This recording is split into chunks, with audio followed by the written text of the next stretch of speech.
This is tape number 2 of Balony Fulton annexation of the Kmart Plaza. We will recontinue to the Fulton meeting, date January 19th, 1993, and I'm going to start the one topic from Phil Blair from the beginning of his conversation so we can understand what he's talking about in full. Okay, I'm going to be putting this tape in, and here we go. So, I have a recommendation to the council tonight, and we are adjourning the executive session. So stick around, please. Anything else from the public? Bill? My name is Phil Blair. I'm here in regards to the white water development situation out in Fulton, okay? According to the last meeting at Fulton, the White Water Group proposed that the city of Fulton and Balmy get together with an annexation of the 25 acres of property out there. And in return for the annexation, the city of Fulton would return over the property taxes generated by the mall to the town of Balmy. At which point in time, the city of Fulton would collect the 3% sales tax. Plus, I believe it's 25%. Is the water bill out there, wouldn't that be 125% or 150%? If we annex that property, it would be a straight rate, because then it would be in the city. Okay. Well, straight Outside users are rate. Right, 125%. straight rate. Well, at a straight rate, then you're losing that 25%. So, somewhere along the line, I smell a rat in the woodshed. Adjacent to this 25 acres of property, there's another 44 acres owned by Mr. Rowley, who would like to access water. And I think the deal is going to be to access water through and beyond the shopping mall.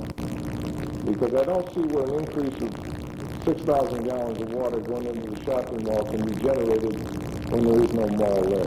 Well, that's not what they're asking for. They're asking for an additional 10,000 gallons. Oh, 10,000 gallons. Sewage capacity. Sewage capacity. What about water? They have enough water. There's no problem with We only water. have the... Well, 4,000 gallons was the original deal with Whitewater. How much? I was not on the council at that time, but It was 4,000 gallons a day. Right. Okay, now they want 10,000 gallons for sewage, right? additional for sewage. Additional for sewage, okay. Now where the hell are they going to generate 10,000 gallons of sewage in a shopping mall? Well, they're planning on some restaurants and grocery store and a few other stores. Okay. Now under the proposed Whitewater's proposal, they said they're going to generate about 350, 400 jobs out there. Correct. Yeah. I used to be assistant manager for WT Grants, which is along the lines of Kmart. On a full-time basis, there's not more than 40 people, 50 people tops. Where are you going to generate this other 350 employees out in that area? We're not going to generate it. They are. Yeah, well, this is what numbers... Like I said, it's not just one store. Yeah, numbers And are there's not 350 or 400 people all at once. It'll be on shifts and part-time and full-time. Okay, all right. What about We have no way of disputing it or agreeing with it. What about the jobs you're going to knock They're out? mall that they're building. What about the jobs you're going to knock out in the city of Fulton?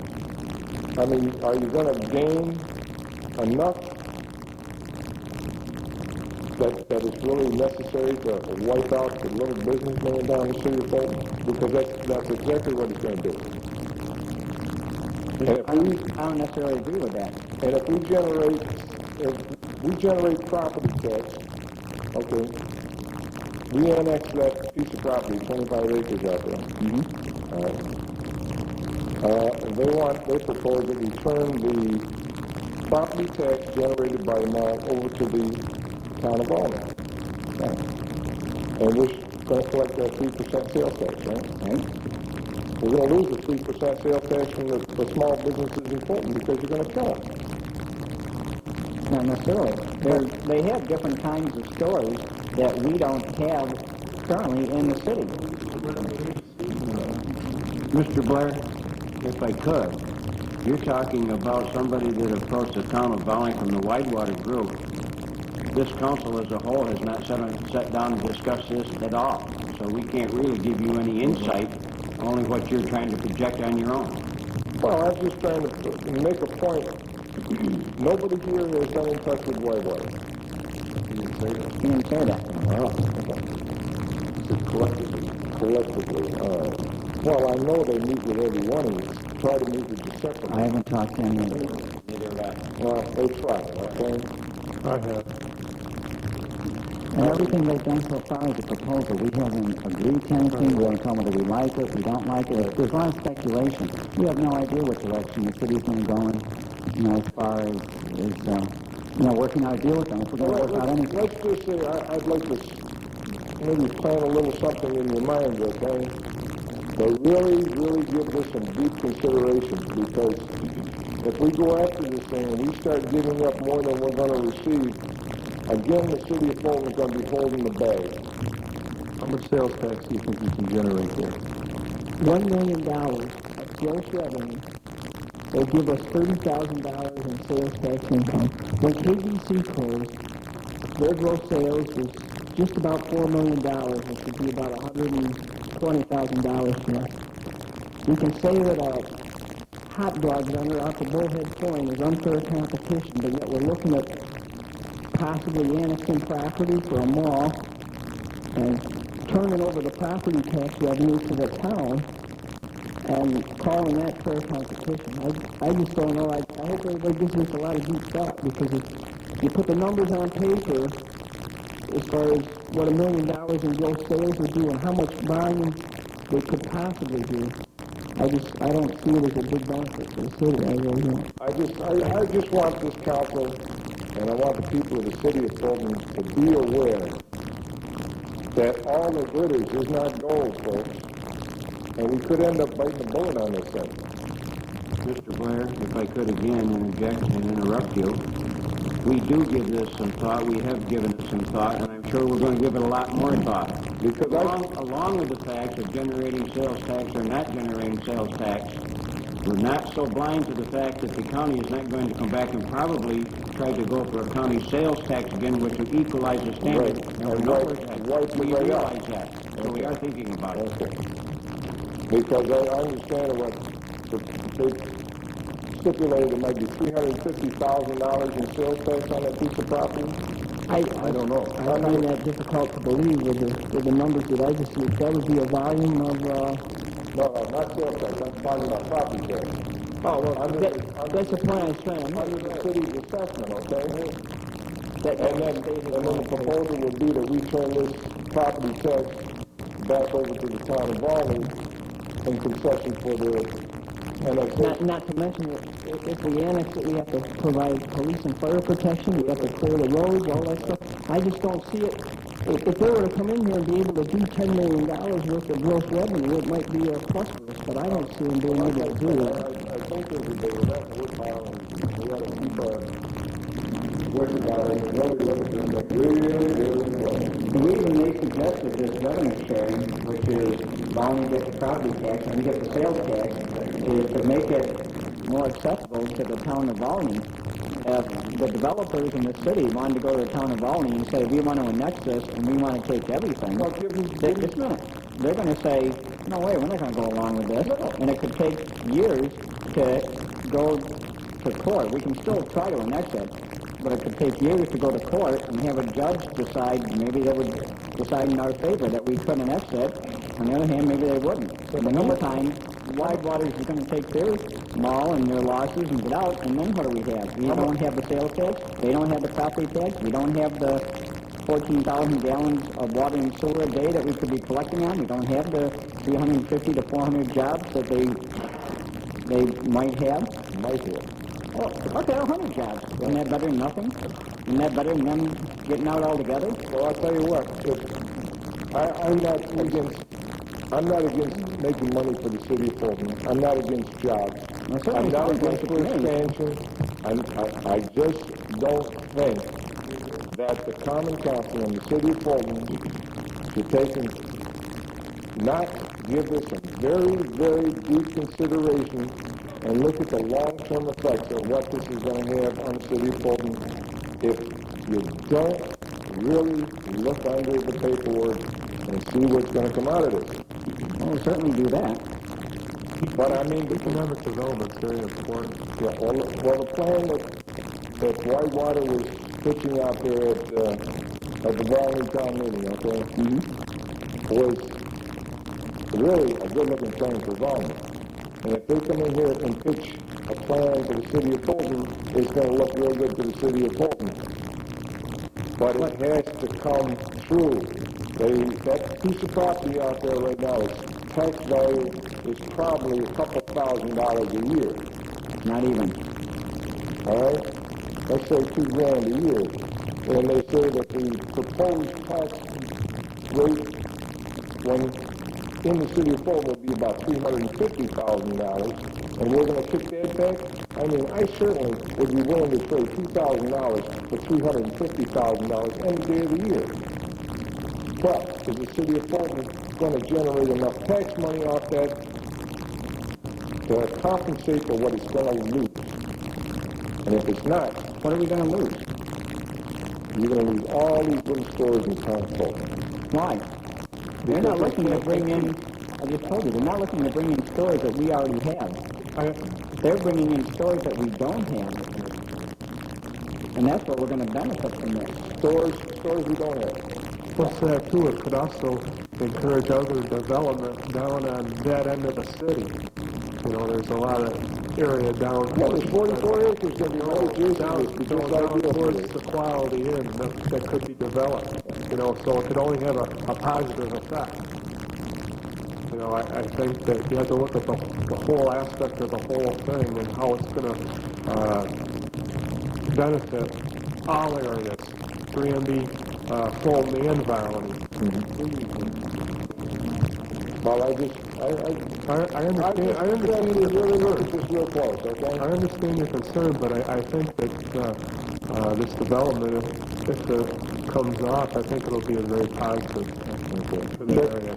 You know, looking at the neighborhood. So I think we're just getting into this. Yeah. You know, this is another reason you need a Fulton area partnership. You know, all of a sudden, one day you show up and here comes Kmart and here comes someone else, and you really haven't planned for any of this stuff. See, Ballmer's not too crazy about giving up the property as it is. Yeah. Okay, they're looking for other resources. Well, they're looking at other options. They're looking at other options for water and so. I understand. Yeah. But I don't think those options are feasible for them.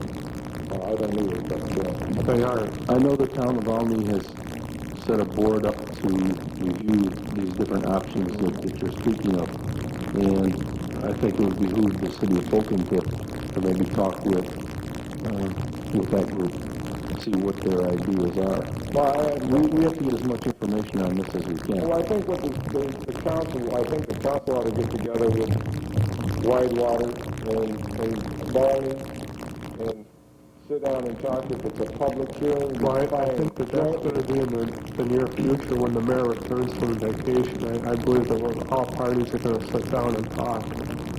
I think that's going to be something done in early February. Something's got to happen, but the city of Fulton can't constantly keep giving up its resources. Our water and sewage it's our gold mine. We pay for it, and there's no sense in just giving it away all the time. And we've done a lot of giving away. Well, that's why we want to use it to be able to annex that piece of property. $350,000 sounds very high. They told me like $150. No, that's what they set out there. For property tax. Is that? They're saying $150,000 to $200,000. Okay. And I don't have any idea if that's right or not. I don't know how you assess malls like this. But I just think we ought to do some real tough negotiating on this deal. Well, in reference to getting the resources, they've been making proposals to us for over a year, and we haven't said yes yet. So we're not that easy. We're not going to just say, okay, take whatever you want and whatever. And they've been trying to deal with us for over a year. Well, see, back when they, Clark and Raleigh got the water from the city of Fulton. Was that back in 1988? Yeah. Okay, so Mr. Clark and Mr. Raleigh were putting together this package. It's been a couple of years. And at the time we had a Democratic mayor. And unfortunately, I really believe to this day half those people thought that that piece of property was in the city of Fulton. And it's not the city. It's just outside the city limits. Half of what people thought that. The Democratic Party, for one thing. There was a council that voted on it. You're talking about the 4,000 gallons? Yeah. We obviously knew it was outside the city, otherwise they wouldn't have to come to us for a resolution to give them the water, and pay the water and sewer. That's true, but I'll tell you, and there were some people in the Democratic Party, in the committee, Democratic committee, that honest to God, as God is my witness, believed that that was within the city limits. Well, it really doesn't matter what they thought. It was what the council knew, and we knew it was outside the city. That's all that matters. We're the ones that create the water and sewer district. Well, I appreciate Okay, that tape was City of Fulton Common Council meeting of January 19th, 1993. We move on to February 11th, 1993, and this will be Valony Town Board meeting.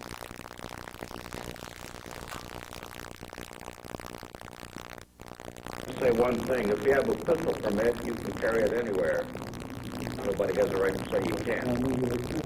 Not in New York City, I'm talking anywhere except that of course.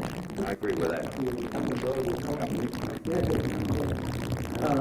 My name is William Maroney, and I'm here to talk about the annexation issue. And I think that first we change the word from annexation to merger, and that merger means beneficial to both parties, the town of Valony and also the city of Fulton.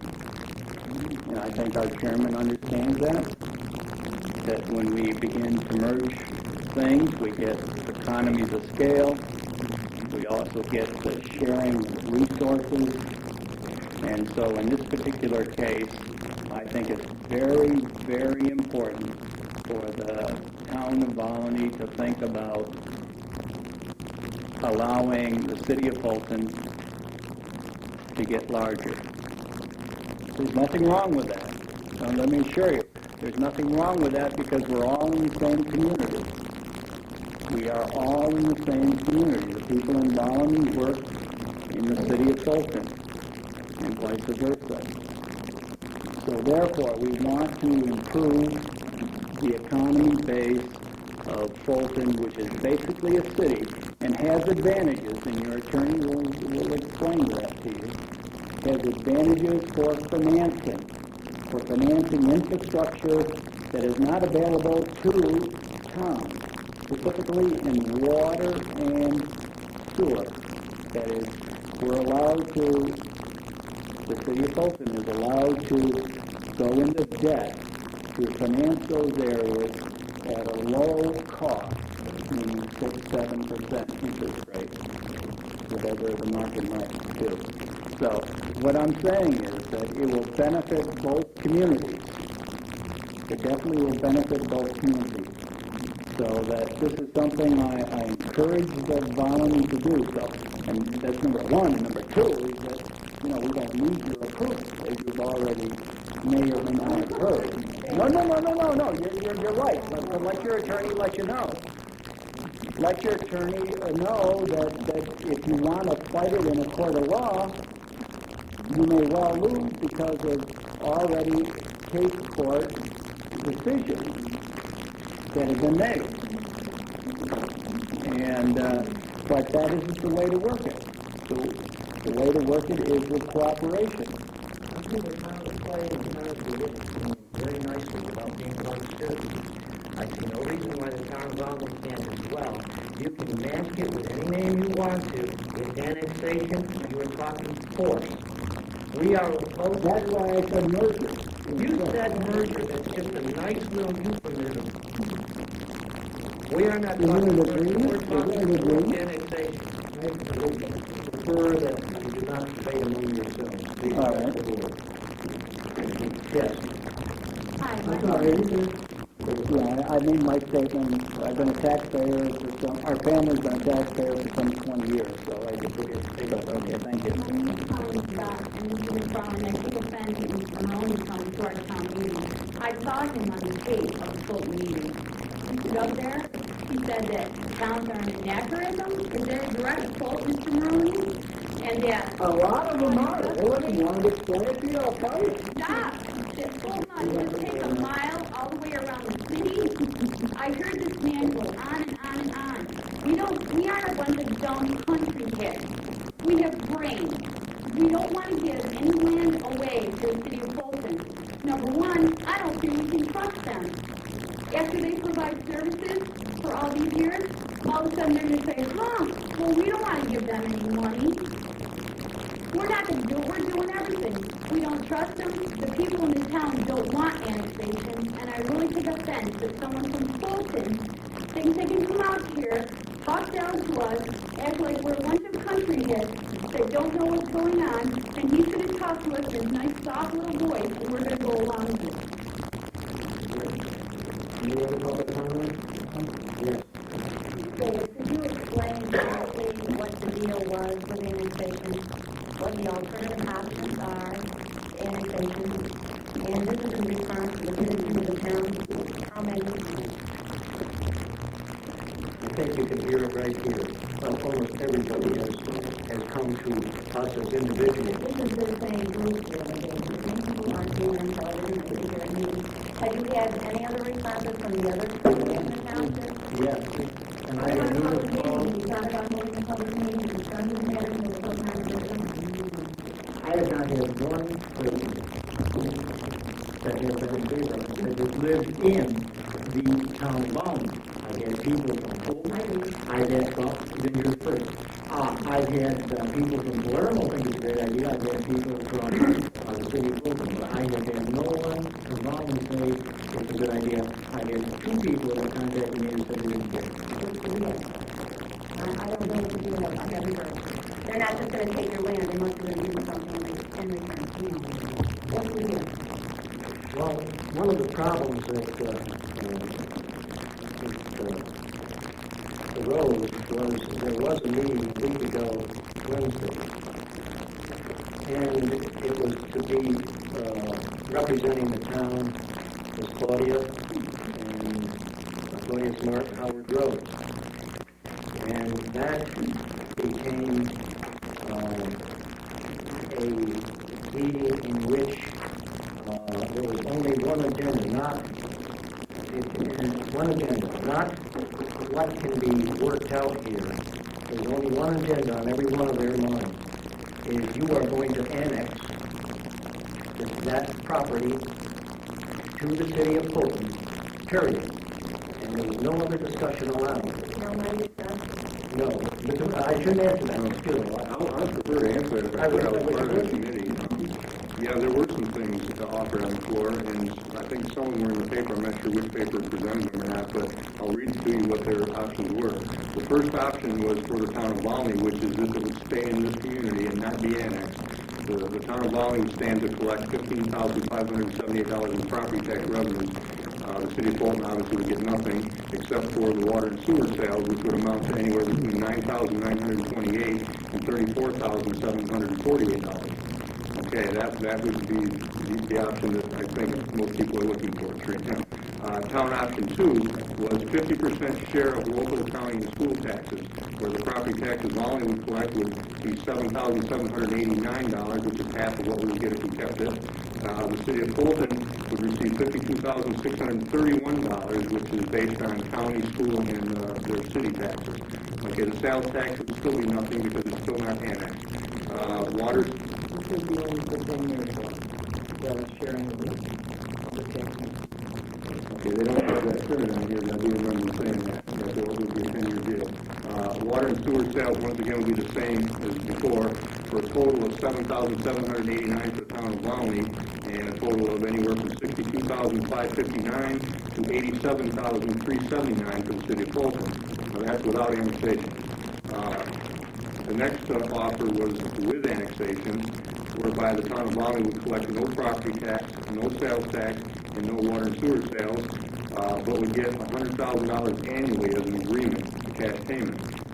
Future development of 40 acres of industrial land which connects to this property would also be in the offering, which they would offer their sewer and water to, which we would stand to collect another $55,707 when it's developed, for a total of $155,77. Okay, the city of Fulton with that deal would receive $53,570 in property tax, anywhere between $300,000 and $500,000 in sales tax, and $34,748 in water and sewer revenues.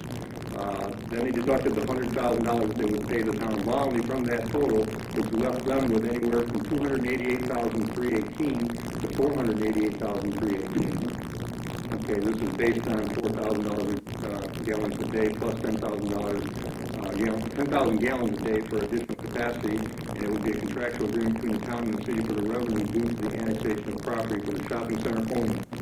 Okay, that was the other option that was presented with annexation. That answer your question? You don't think $100,000 a year? No. And to go into this, assuming that a contract would not be broken in the future, would not be wise. He didn't recommend it. That any contract, wait, that you could not guarantee that this contract could not be broken. You have to realize any time that you enter into a contract that it can be broken. And if we gave them the land, it would be theirs, period. If they came back 5 years later and said, oh gee, now there's a county sales tax, so we're getting only what we would have gotten anyways, and we're providing all these services to the city of Fulton, and you're getting this money, well that's not fair. So they take it to court. They would have a very good case for breaking the contract because they would be providing the services, we would not. And so that is why, even though on the surface this looks like more money, a broken contract is nothing. And it really would be very foolhardy for this board to put the financial of the future of this town on that shaky of a basis. I have a question. What happens if you do annex, and then this mall goes in, and let's say that Kmart 5 years down the road finds out that this is economically feasible, and they pull out, go bankrupt, like many stores and malls are around the country. Who is then going to be holding the bag? Will it be Bowman? We lose the $100,000, I assume. Is that correct? They never got that far. That's correct, correct? So who's going to hold the bag? Fulton or Bowman? Both, right? Because we're going to say to you, we can't pay you the $100,000 now because Kmart has gone out with lots of sales revenue, and that isn't it possible? Yes, it is. Okay. Thank you. What I wanted to do was try and answer a question,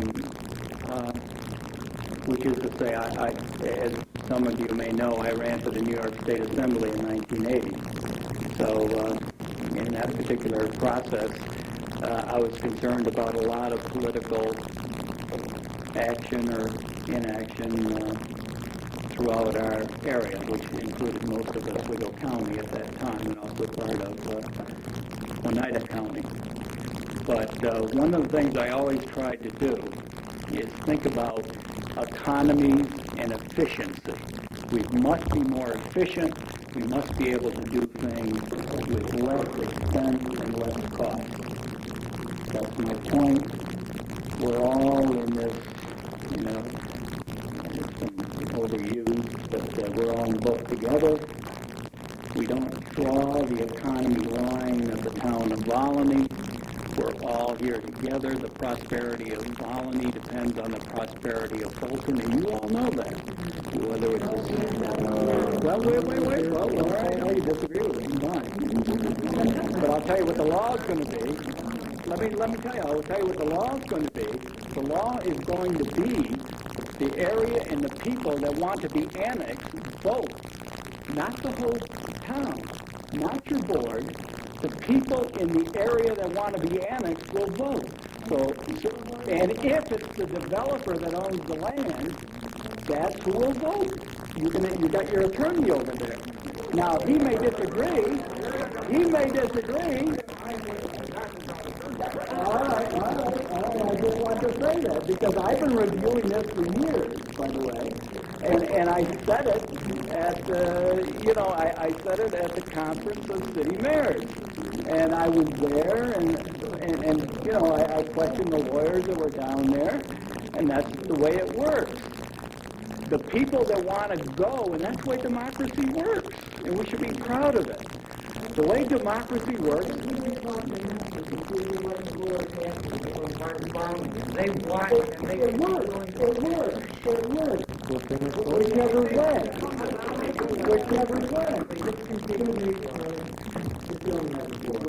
It works either way because you have to get a petition. It's just a legal process.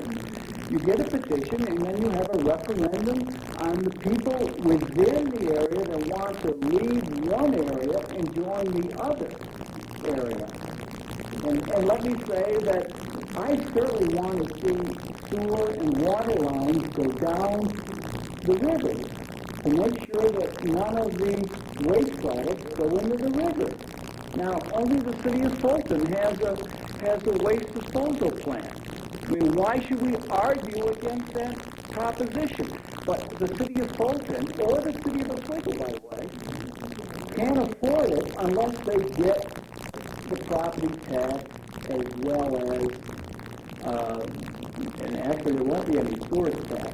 But if they're in the city of Oswego or the city of Fulton, they'll get the property tax and they'll be able to pay off the debt which they're allowed to finance under state statute.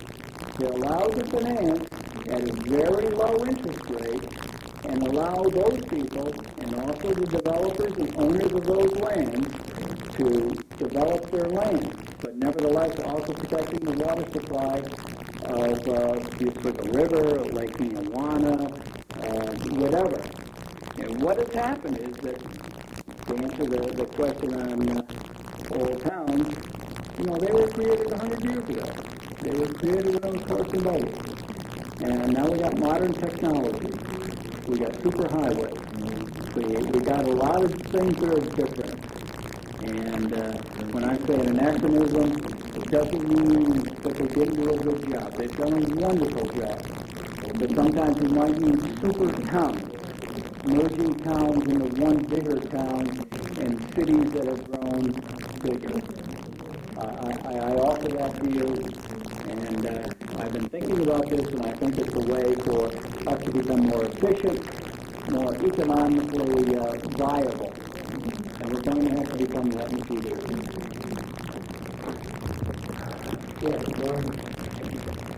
I'd like to take for an acceptance of the erroneous we reviewed. When speaking efficiency, I think that our town board over the years has been very efficient. Our town taxes are reasonably low compared to any city taxes. Our highways are excellent. As the town board just stated, our highways do an excellent job keeping our roads clear. It's more than I can say for some of the city roads. They're doing the best they can. But just look at the tax base difference. I've got absolutely no problem with the town of Valley and the way the efficiency this town has run. I'm pretty proud of it. I'm proud to live here. I don't want to see our town slowly get eaten up, because if we lose that property, our taxes will start to go up. Whereas if we can help this industry, and I'm all for whatever the town can do to help supply the problems they've got with the wide waters we've got. We get the water and sewer so they can build that wall. Eventually, it's going to be worth more to us townspeople and helping keeping our own taxes down. If we continue to let ourselves get annexed to the city, our taxes are going to do nothing but go up, because we, just as Come for Smart told us, contract can be broken, And as Marie Austin pointed out, what Kmart was out in 5 years, there's a perfect reason to break the contract.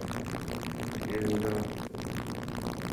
I really think that you're trying to put your head in the lion's mouth talking to the townspeople, because I think we realize what a good job that our town has done so far.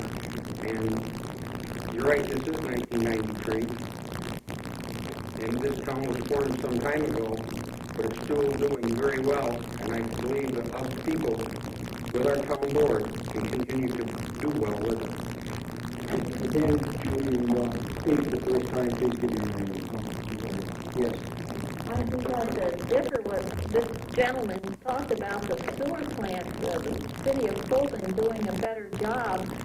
And their plant is along the river, and they've had problems many times, and they have problems now with their sewer plant not being large enough to take all the sewers that are going into it.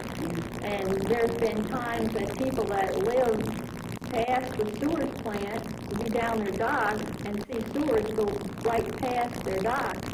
And I get my gas at Babcock's, and in the summertime when you go get gas, there are times that you don't want to breathe, that it stinks so bad. The stench is terrible.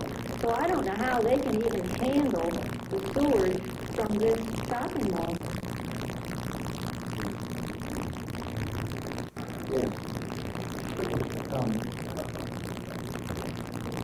He was talking about this whole thing from a business viewpoint, and everybody's talking about this $350,000 that the city of Fulton is going to collect an additional sales tax. Is that their projection? $350,000? Where do they think that money's going to come from? It's going to come out of our pocket. We're not going to find people who live in Liverpool coming up here to shop like we did down to Great Northern to shop.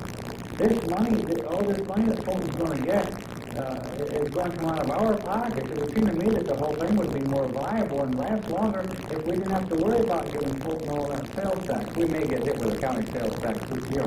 We probably will. But this money, this isn't pie in the sky. This doesn't come from Albany. It comes from us here. It comes from us here. And if they're going to tell us, gee, you do it our way or you don't get them all, well, we can tell them the same thing.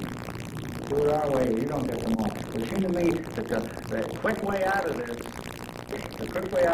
would be for the city of Fulton to sell us the water and the sewage. You're shaking your head no. That would be the quickest way, wouldn't it? You can't deny that, and that's what we would like to see. We would like to see. And you think, you're going to blame it on us. Town of Boney wouldn't give in, so Kmart went to wherever. Now, we could say the same thing to you. We can make the same accusations to you. You call this a merger if you like, Towns may be anachronisms, but the town has jurisdiction over the land right now, and you may be right. Maybe Mr. Rowley and Whitewater can say, we want to belong to Fulton. And even though Jerome Marabito isn't our lawyer, I would say to you, if that's what you want, then do it. I know that's the way it works, and that's the way it would go. But that isn't the way cooperation works. I mean, get your opinion from your lawyer. If you want cooperation, no it's been that's cooperation. I'm Bill Cruz on Bay Street. I repeat myself from last month. On the water from the Fulton, and sewage from Fulton. We live on the Bowery side of Bay Street. Fulton does have a profitable financial department with the water department. They make a guaranteed 25% profit if they sell their water. They also charge a 40% maintenance charge. The water and sewage is not a losing proposition as a selling business to the city of Fulton. And he talked about cooperation. There's no cooperation. It's been done since 1974. Our main is in the city of Fulton. But still, they do not excuse the 40% maintenance charge since 1974 because we live on the Bowery side. Even though the district is on the city side, they have to maintain their line. We don't mind paying the 25% profit charge, but why can't we get the 40% maintenance charge excuse for the 13 residents? And they keep talking about they always cooperate. There's been never no cooperation for the last 4 or 5 mayors I believe Mr. McGill was at the last rate hearing that they had. Every time there's a 10% rate increase in hearing, our rate always goes up higher. And like I said, I can do that adjustment on rate increase. We always give the stock more than city residents. They only pay 11 cents for 1,000 gallons of water from the wells. They pay 84 cents for 1,000 gallons of water from Metropolitan Water Authority. With our proper plan, we can put in our own waste treatment plant and get the water that is allowed from Metropolitan Water Authority. The people would start with the lease station. Fulton is a dying community. It's not a city with a future. You cannot see very far. They developed this the last time from Mr. McNair, when he was the council president at the last meeting we had. They couldn't allow any more food to go to the food plant because they made a mistake and they only bonded for $7.5 million to expand their waste treatment plant, and it was too small. How do they go back to their local taxpayers and explain it? We messed up. We got to bond a lot more money at maybe low interest rates and expand it again. There's a lot of people without an office. We can't do it. We're looking for other ways to try to cover this cost at other people's expense. But there's never been no cooperation from Fulton side to people outside the city. Except right now, we're already concerned is the profit from the sales tax. It's ours, the number one reason. Well, anybody that has anything to say, and allow one more you speak one more time. Charlie? Basically, I wish, this is on Charlie's front. Basically, I'd like to take issue with your statement that the towns are inactive. Not all towns. Wait a minute. Anyone who reads the papers knows that the problem today is urban expansion. It is not the town. Industry, commerce is fleeing city borders all over the country. The towns of DeWitt, the towns of Clay, all of the surrounding areas around Syracuse are growing at a tremendous pace. They're alive, they're growing. Our future is our land. We can grow if we so desire ourselves here. The city of Fulton is not required for that. The Metropolitan Water Board was created by Onondaga County to provide the water for the towns, and the city wouldn't do it.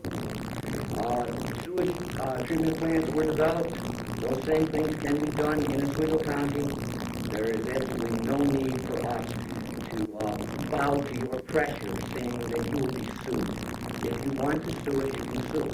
But to set the record straight, the towns in the state are where I'm going.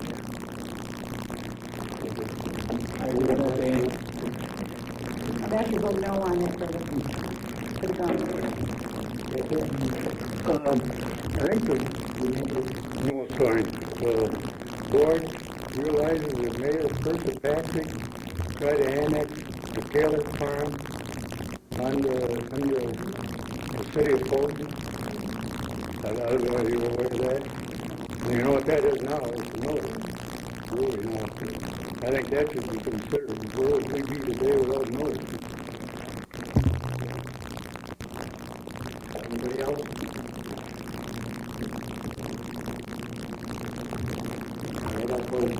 Public comment. And that was Town of Olney, February 11th, 1993. We move on to the City of Fulton Common Council meeting, February 16th, 1993.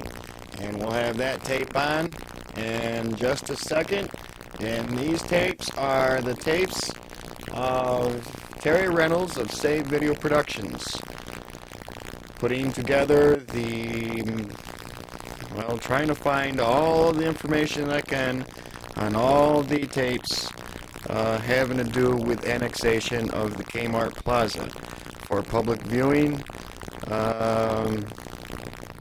for public sale, not viewing, for public sale.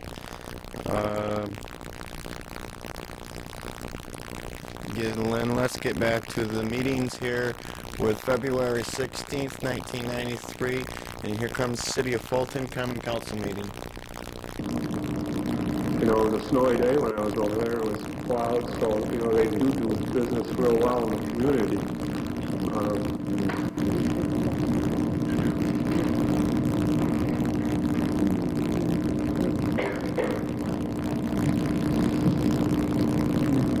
Your Honor? Yes, sir.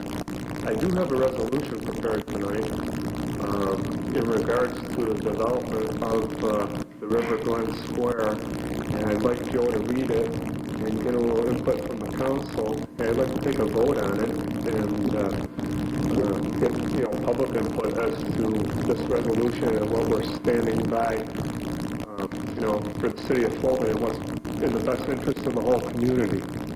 Okay. So, Joe, will you please do the resolution? Whereas the town board of the town of Valmy did at its meeting on February 11, 1993, adopt a resolution opposing the possible annexation by the city of Fulton of real property situate in the town of Valmy proposed for the River Glen Square Mall. And whereas the city of Fulton is desirous of making the proposed River Glen Square Mall a reality, as it will increase the employment opportunities, the municipal tax base, the sales tax base for the city of Fulton, and general economic activity for the town of Valmy and the greater Fulton area. Whereas the annexation of the city of Fulton of the subject real property is a viable legal alternative in accordance with the procedures outlined in Section 700X of the General Municipal Law. Now therefore be it resolved as follows. 1. That the Common Council supports the River Glen Square Mall project and believes it's beneficial, necessary, and proper for the overall economy of the city of Fulton and surrounding townships. And 2, that the Common Council would enthusiastically accept a petition for annexation filed under Section 702 of the General Municipal Law from the owners of the real property on which the River Glen Square Mall would be situate. And 3, that the Common Council will work diligently and with all deliberate speed to encourage the annexation of the River Glen Square Mall. And 4, that the Common Council retains its desire to reach a negotiated settlement with the town of Valmy, provided that such settlement is within the overall public interest of the city of Fulton. Comment? Ron?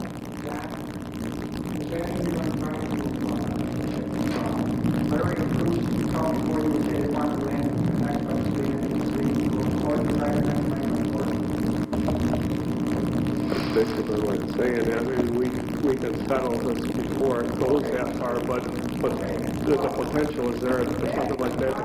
Part of the reason why I'm afraid because of a law like that. You gotta build a trust. You gotta build a trust with resolution like this.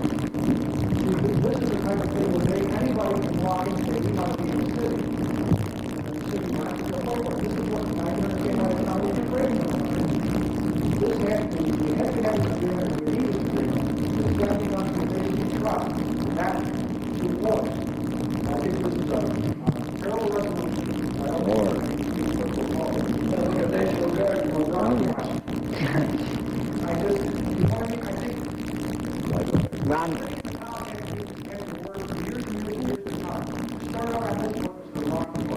Ron, we've been trying to do that for the last several months. Yeah,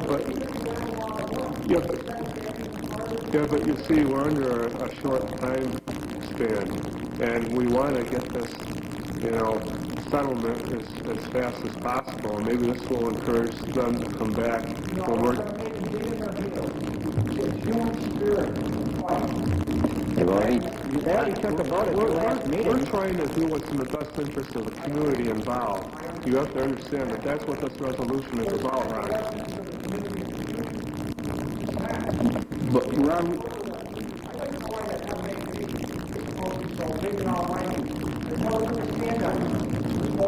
Ron, what is the future as far as I can see? The future is very simple according to Valmy. You give us the water and sewer and we give you zip. And let me just say this, Ron, that the Widewater Groups is also investigating another alternative, possibly, that, you know, we wouldn't get any revenue from in building their own sewage treatment plant there. Also, so this is protecting the interests of the city of Fulton. I don't know that. I know that these are things that they said in the newspaper, and I've talked to them personally on the telephone. So they couldn't do it anyway, John, because we have drilling rights there.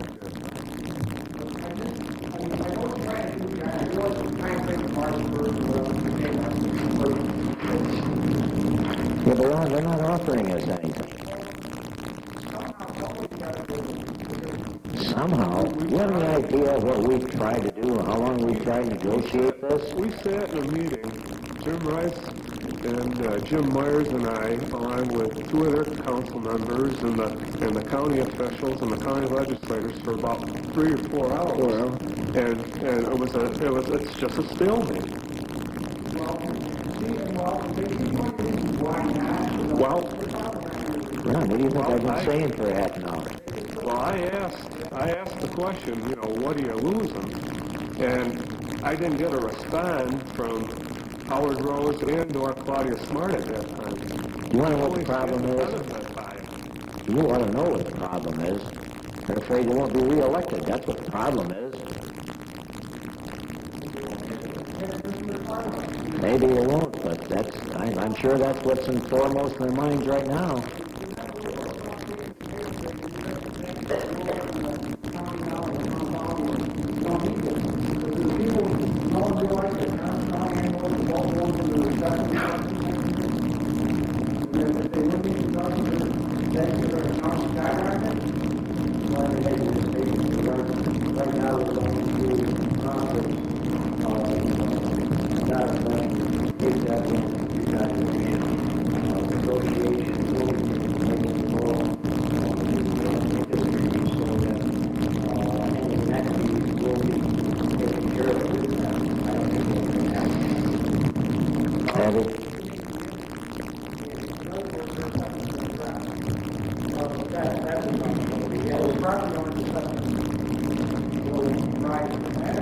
You're saying that. Right, I'm saying that. What you talking about? The next will be going up. We're not going to know it. Right, that may be a wish that Ron, you've always said they don't need $100,000. Ron, that was done in a faith, a goodwill type of thing within that hypothetical situation, the $100,000 that the county was working on to try to get some kind of movement out of these people. Not only that, but the egress that would take place on 481 would open up the development area beyond that mall. It would be an unbelievable asset to the town of Valnick, which again is a stronger tax base as well as the 400 jobs. So I don't know what they're looking for, but I don't believe that they have the best interest of the county and the people that live in the area in the county at interest at all. I really don't.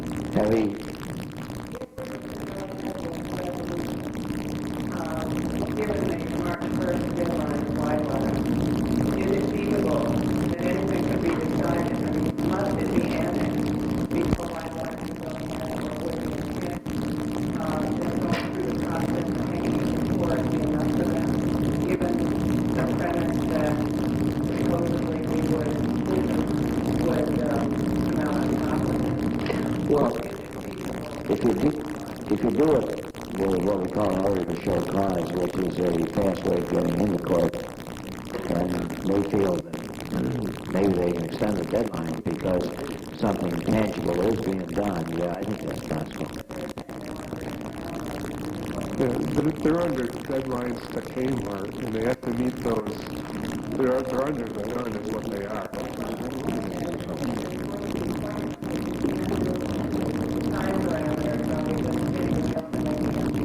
Hey, what have you got to lose? What have you got to lose? Yeah. Oh, Spencer can do that. To bring this action? No, that's something that the city attorney can do. Dave? Nobody has said if we have yes, as a town rejected annexation as a viable solution. There are other solutions. One of them, nobody is willing to talk about. We, the town and county, are perfectly willing to share the taxes that can be developed from the shopping mall on an equal basis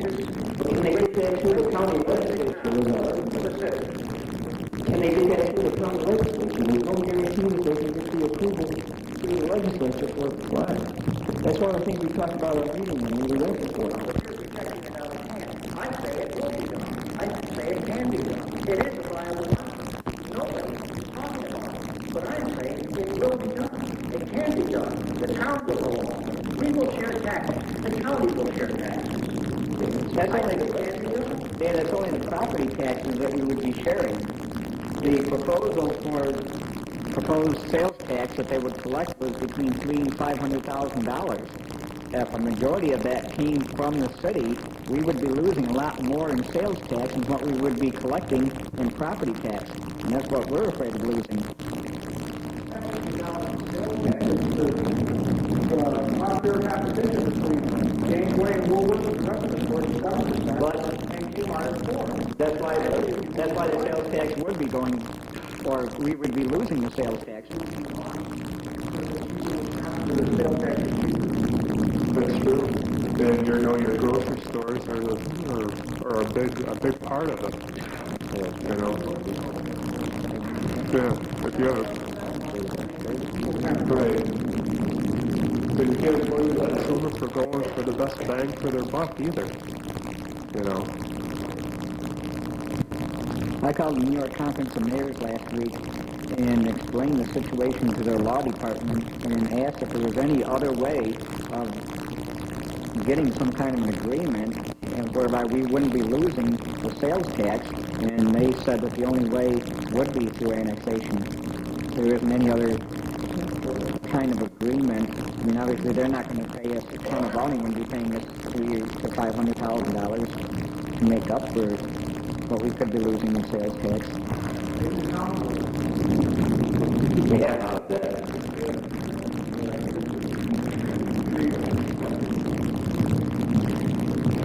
Patty? John mentioned earlier that we did not immediately annex the property that James Point was on, but they have always collected a 3% sales tax. No, they collect the city sales tax there. Okay, originally when that mall was going to be built, it was going to be in the town of Granby. But when they came to, at that time, then there was Percy Patrick, they came to him and they asked him for water and sewer.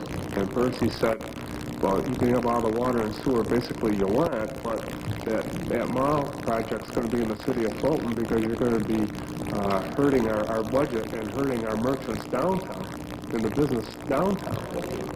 Right, the building. Well, not all the parking lot, Ron. 2.5 acres of that parking lot is in the town of Granby. Pyramid owns 8.51 acres in the town of Granby total.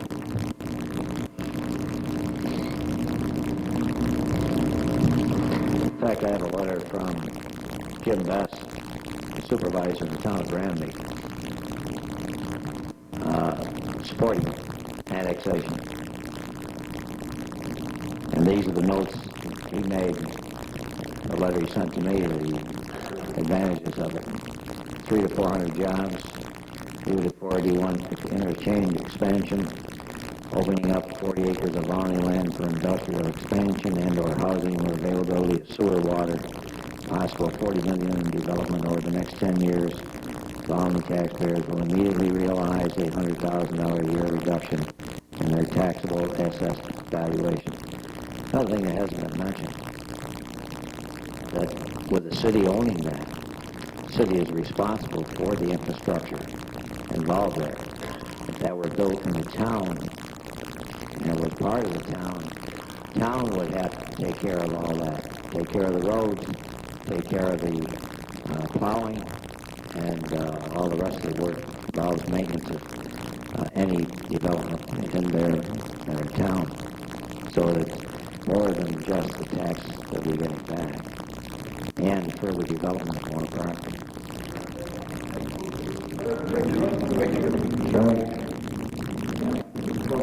We also have another development within the city of Fulton, across the street from the mall, that's waiting to see what happens between Valony and Fulton.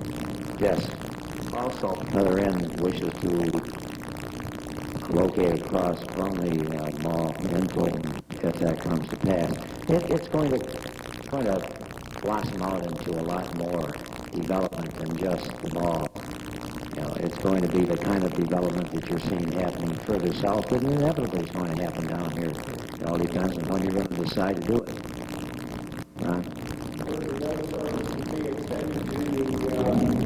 Acreage that would also be included, other than the mall, surrounding property.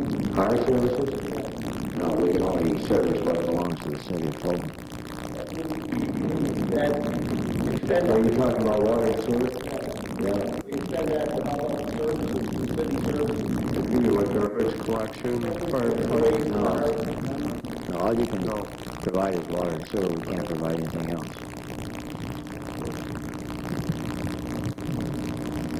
No, that's a can of worms. Ross?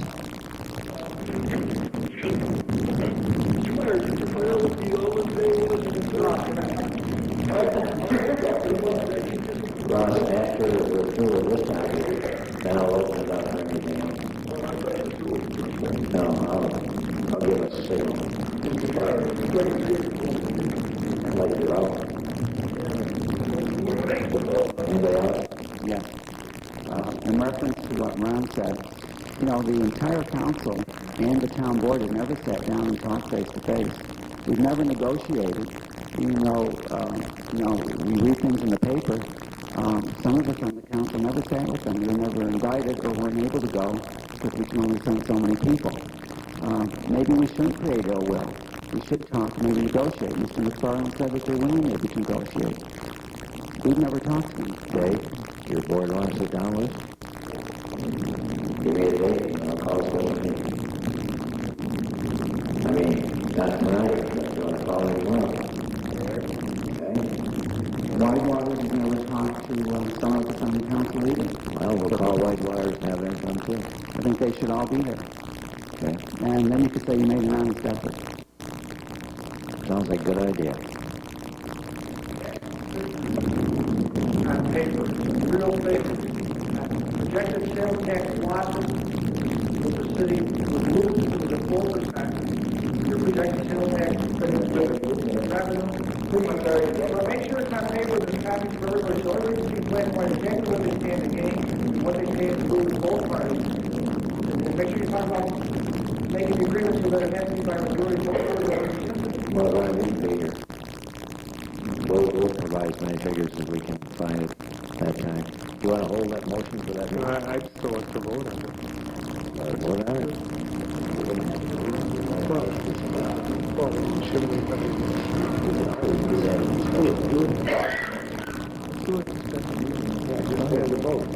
Oh, okay.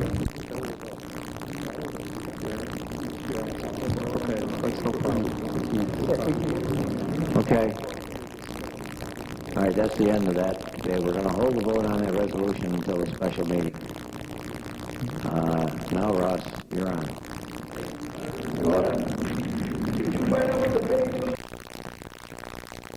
And we're back. Okay, that tape right there was February 16th, 1993. Now we're going to the tape that McFarland and George Follett was talking about on the meeting. It was set on February 22nd, 1993. It's the town of Valany and the city of Fulton going into a special meeting to talk about the annexation and the possibilities of the annexation. So now we will turn to February 22nd, 1993, and let's watch what happened at that time.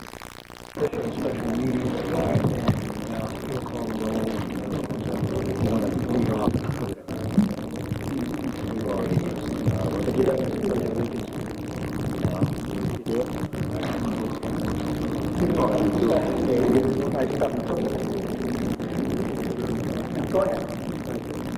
Yeah. Pledge allegiance, please. Pledge allegiance to the flag of the United States of America and to the republic for which it stands, one nation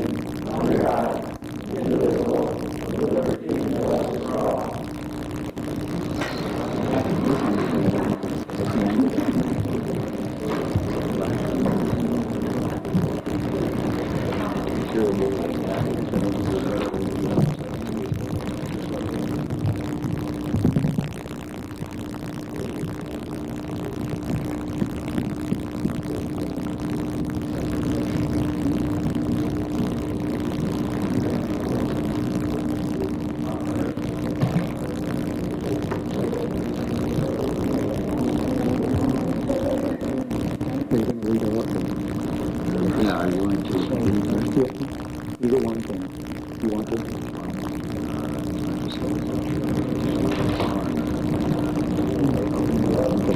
It's just fine.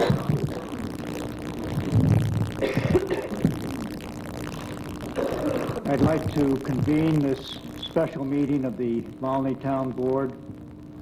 Call it to order. Jim Ridgway will be acting as Secretary Pro Tem. Jim, will you call the roll? Councilwoman Smart. Here. Councilman Warner. Here. Councilman Rhodes. Here. Supervisor McBride. Here. Councilman Ridgway also here. Thank you. Ladies and gentlemen, I'm going to have to ask you not to ask any questions at this meeting. I think you're all familiar with the problems that have come as a result of the Kmart Mall proposal to locate near Fulton. And there have been town meetings and council meetings where the public has had an opportunity to be heard. And to do that again all over again would simply be to rehash old stuff.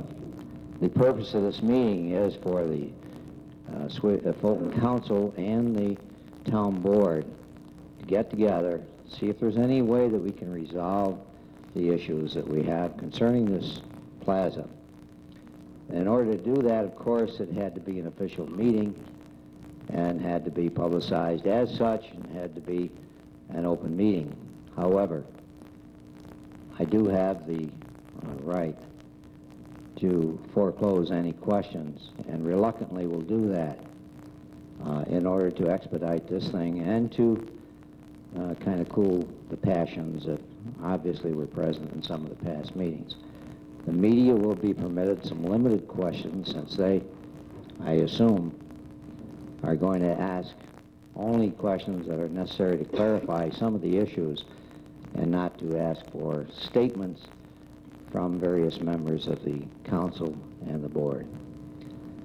I hope that this brings about some kind of unity between the city and the town. Fulton and Volney, of course, been here a long time. Fulton, originally, the village of Fulton was a part of the town of Volney before the city of Fulton came into being in 1903. I'm sorry that the kind of umbrage that has come up in the past over this has created the appearance of conflict. I'm a lifelong resident of Fulton, remember both Fulton and Volney with a great deal of fond remembrance. Used to play, hunt, fish in the town of Volney when I was young. And I certainly harbor no ill feelings towards the town, many of whom are friends, clients of mine. And I'd like to see this resolved in a conciliatory manner.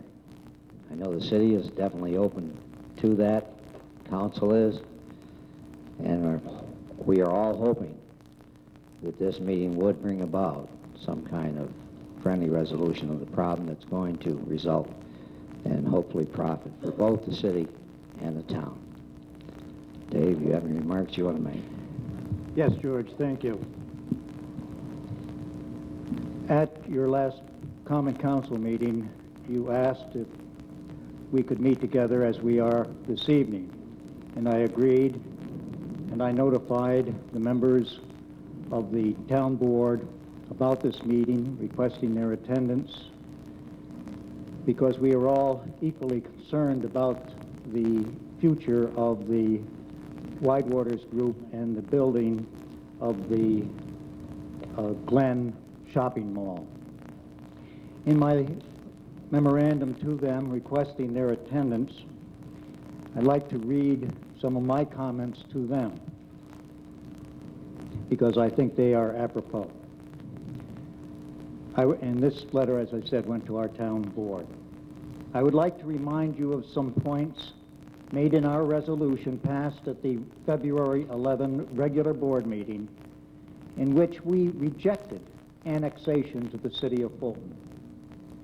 Such a development would provide, and I'm going to quote what I said in that resolution, such a development would provide significant economic benefits for the town, city, and county, including jobs for over 400 area residents with an estimated annual payroll of $2.7 million. That was from that resolution. Further, in the resolution, it states, "It is the common goal of the municipalities to find a solution to ensure progress and economic development." Finally, and what I personally consider a very viable option, and again I quote, "the sharing of local, county, and school taxes by the town, county, and school boards with the city of Fulton." Now, something that I want to stress here is that with this option, the town and county are relinquishing considerable revenue to the city of Fulton without any corresponding benefits to the town or county. Further, the city will not be responsible for any services to the subject property other than water and sewer, for which the Wide Waters Group will be paying a premium price to the city. I do believe, and I think the rest of the board members of the town of Volney are in agreement, that we will be very willing to share, and I know the county will go along with this, They will be willing to share the town, county, and school taxes with the city of Fulton. It is an option. I think it is a very viable option. It brings in not as many dollars as annexation and the sales tax would, but it will bring in significant dollars, and it could be done for a period of up to 10 years. And I expect that during that period of time, long before the end of the 10-year period, that you will see a sales tax enacted in the county. Well, to respond to Dave's letter, which was distributed among the council and myself, I'd like to remark first that there's some people who have portrayed Fulton as a sort of grasping monster of some kind who's trying to eat up the town of Volney, and nothing could be further from the truth. Fulton is only acting in its own self-preservation. We all are familiar with our financial problems that the city faces among all other cities in the state and the country. The loss of sales tax that would result by the location of Kmart would be very, very serious to this city. You're talking about hundreds of thousands of dollars now. We're not talking about petty cash. And while the offer by the town seemingly is a generous one, it doesn't begin to replace what we're going to lose in sales tax. And it's more than just the loss of sales tax. It probably will mean the loss of businesses. And whether this would snowball into a continued loss of business, we don't know, but it easily could be the case. So that we're not doing this simply because we want to be greedy or grasping or put the town of Volney into a difficult position. We're doing it out of self-preservation. And if the city doesn't look after itself, nobody else is going to. You know, we're talking about, in annexation, approximately 26 acres of land out of thousands of acres in the town of Volney. The city of Fulton has no desire whatever to go beyond that. Some people have said, well, they want to annex all the way up to the Great Bear Farm. To do that would be financial suicide. The cost of the infrastructure and service of that area would be absolutely prohibitive to begin with, even if anybody had such an idea, and we certainly do not. I don't think that people realize the tremendous cost of the sewage disposal plant. This city has bonded for 30 years, paying millions and millions and millions of dollars towards merely the upgrading of the sewage treatment plant. Now I am informed by a phone call last week that what they call the Great Lakes Initiative is now going to compel all sewage disposal plants that discharge ultimately into the Great Lakes to be 100% pure. Now you're talking about more millions it's going to cost to upgrade that plant. So when the people who say, well, you're going to get paid for water and sewage usage and consumption, it's true. Sure we are. Just like the people in the city of Fulton are paying. The people outside the city will pay more. That's true. But it doesn't begin to pay for the cost of that plant. The cost of that plant is being paid by the taxpayers of this city. And that bond, it's going to run that 30 years. And two, I think some people in the town forget that they use the other facilities that the city offers, our skating rink, our parks, our swimming pool, our lake, and our recreation park and other facilities. It isn't a one-way street by any means. And we've never begrudged that. And in the past, we have willingly given facilities usage, water and sewer, because we didn't have a financial crunch. Now we have a financial crunch. We're just asking for help. Help that isn't going to cost the town of Valney a single dime because they cannot collect sales tax.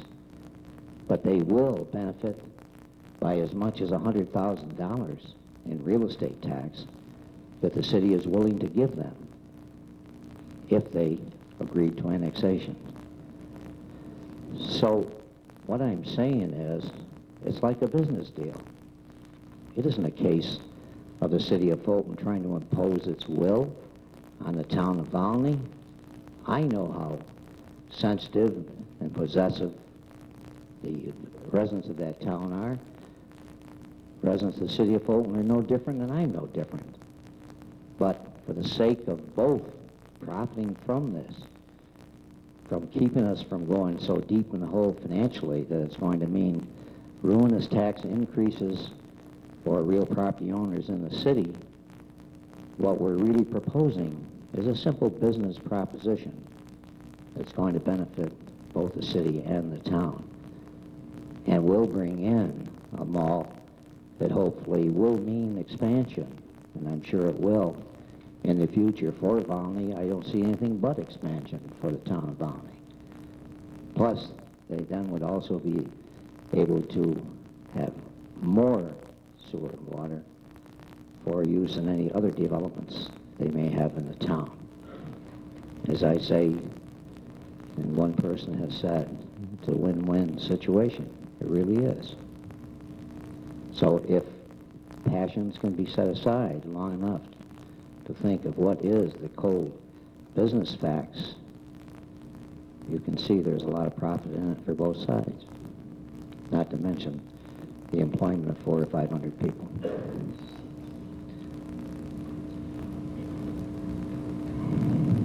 The keynote of this council, your council, and yourself, is that annexation is the only solution. I submit it is not. I submit that we are willing to share the taxes and have a viable project proceed on time, on course, without rancor, and without serious problems for the people that are here. And I think that deserves discussion, the sharing of taxes. The town is willing to give up, the county is willing to give up 50% of the taxes that would be raised on that property. It is a win-win situation for yourselves and for ourselves. Anyone from the council would like to comment? I think you already answered that, George, in that the amount of taxes we would get from the property taxes wouldn't begin to equal the amount of sales tax that we would lose by people leaving Fulton and going just outside of Fulton to Volney to shop at Kmart and the grocery store and the Chinese restaurant and the other restaurant and all the other stores that would be out there. Yeah, you'd be pretty silly to pay 7% in the city of Fulton when you can go, half a mile or less, pay 4% sales tax. For some people, it's even less of a drive. That's true. I could walk down there. Your Honor, That's right. just one example for Mr. McFarland and the council from Volney that would show how that difference of 3% sales tax works. I believe that several years ago there was in the neighborhood of, I think, a half a dozen liquor stores or packaging goods stores in the city of Fulton. Now I believe because of the 4% sales tax, and we're talking only if a person wanted one bottle, they will go to the town of Granby to save that 3% rather than buy a bottle of product in the city of Fulton, and it has taken all but one other liquor store out of existence in the city. And that's exactly what happens with the 3% sales tax difference, and people will go that far. If it's 5 cents they're going to save, they will make that trip.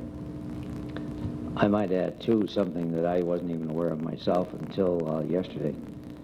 The town of Granby permitted the city to annex both the Pyramid Mall and Mr. Patrick's Circle development because he would not, as mayor, agree to furnish the water and sewer to those facilities until the town agreed to it, and the town did agree to it. So this is not a new thing, either here or in the whole state, for that matter. Anyone else? John?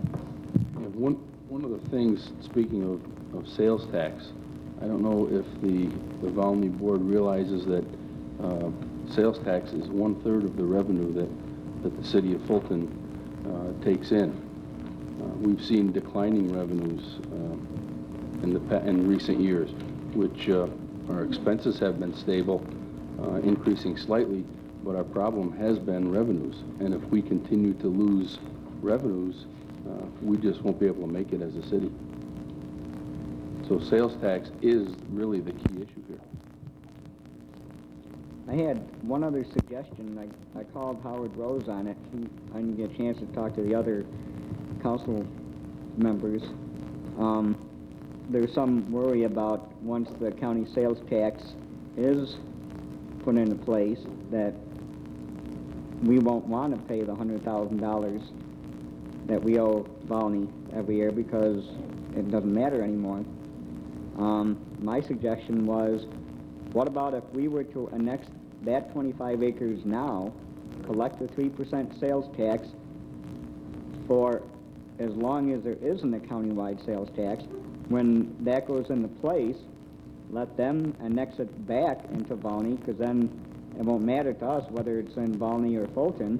And then they could collect the property taxes. We would sell the water and sewer, and the county would be collecting the sales tax and dividing it up the way whatever agreement would be formed.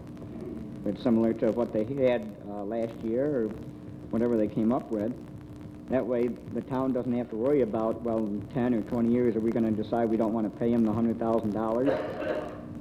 And are we going to be able to collect the sales tax? Or are we going to lose sales taxes outside the city? All that won't matter anymore.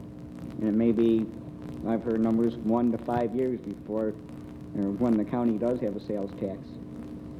Yes, that's a good idea, Jim. They could be incorporated in the contract, as a matter of fact, to reconvey the property back to the town in that event. Because if it wasn't for the sales tax, I don't think it would really matter where it was located. If it was an industry or a housing development, sure, we'd love to have that in the city, but we realize we don't have the land, and it really wouldn't be a detriment to have it just outside the city. I mean, you have various developments out Pierce Drive, and housing developments, the Glen and Glen 2 and like that, and we're not looking to take that over. We're happy to sell the water and sewer because it's not a detriment to the city because they're not collecting sales tax. That's correct. Anyone else? Yes, Jim? Yes. George, just a question. It's my understanding that there's quite a large number of residents in the city of Fulton that are either on social services or are receiving some kind of assistance. Now, I've heard that of the 400 jobs that are going to be generated, at least half of those jobs will go to these residents, which will take people off from the welfare rolls, number one, or from social services, and generate more tax monies, and will generate quite a bit of money for the city of Fulton. And this, to me, looks like another way that you're going to be gaining from this particular How does project. that generate money for the city of Fulton? Well, I would think that if I was paying taxes, and if I was earning money rather than taking money from the social services, and that if I was paying more taxes and buying more materials, I would tend to think that that would have to help your economy. I think it's got to be awfully speculative because, of course, we don't pay that Social Security money out to the people or welfare, and it's still speculative as to what they would, how they would expend anything that would line our pockets. They would probably be the first ones that would go to the mall to spend their money. One thing I'd like to point out about those jobs is they indicated annual payroll of $2.7 million with 404 employees, and that breaks out to $6,685 a job. So, you know, just to throw that number out. What was not indicated whether those were full-time or part-time jobs, and I'm sure that the vast majority are part-time. Yeah, but I'm sure probably their management personnel and their full-time people would come in from their other stores. I don't think that they would necessarily hire all of their full-time people, you know, right here out of Fulton area. The other thing I want to comment on, Supervisor, was you did make the statement about the county relinquishing considerable amount of revenue to the city of Fulton, and you stated that you thought that that was a sure thing. And out of the 36 county legislators, I'm not so sure that that would be a sure thing. Because they would have to vote on it. It would require their approval to. No. It would not go before the county legislature. It would go before the Industrial Development Agency, and they have already said that whatever deal we come up with, they will approve. My misunderstanding. The IDA has the authority Yes. to cut the deal. to direct taxes, county taxes, Yes. paid.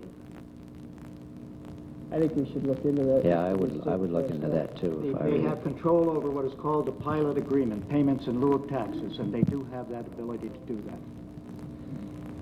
Some other points that you're bringing up, wondering why we weren't happy with this $100,000. The reason why that is not a good thing for the town of Valney is upon receiving legal advice, this contract that we would have with the city of Fulton is something that could be broken.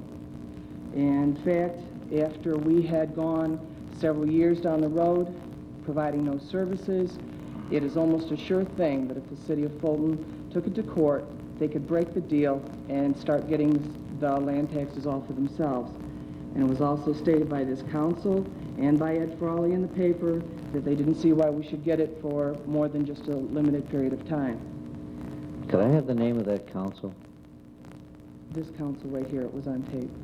No, I mean, I thought you said that you were advised by legal counsel that the Dennis contract... Hawthorne Jr. Is he here? He's at court. Also, you were acting like if this comes in, that it would be bad for the merchants. That's not true. This Kmart would be an anchor store that would bring people to the area. 25 years ago, most people, when they lived in the area, Valney, Granby, this area, they went to get something, they went to Fulton first. And if they couldn't find it, then they went on to Syracuse. Now there's nothing here. There are so few things to purchase, unless you just want to get gas or groceries, you might better go to Great Northern. If we start having an anchor here, it'll be something to draw people to the area. There's also been concern about Jamesway. Jamesway is not a little regional store.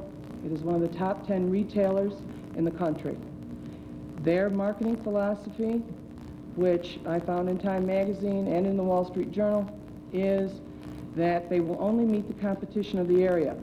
They prefer to put in little what they consider farmer stores, in areas where there is little competition, and have substandard merchandise and high prices. However, when Kmart or Walmart move into an area, they improve the quality and lower the prices, which would be good for the residents of Granby, Fulton, and Volney. Also, there seems to be a great deal of concern at every meeting I go to about the number of liquor stores, but the biggest problem from trying to patronize these other liquor stores myself was their parking problems and the traffic patterns in the city. There's not enough parking available. There need to be more places for people to park if you want them to use these stores. Lots of times people are in a hurry. They're already on the east side. They don't want to really have to run to the west side of the river.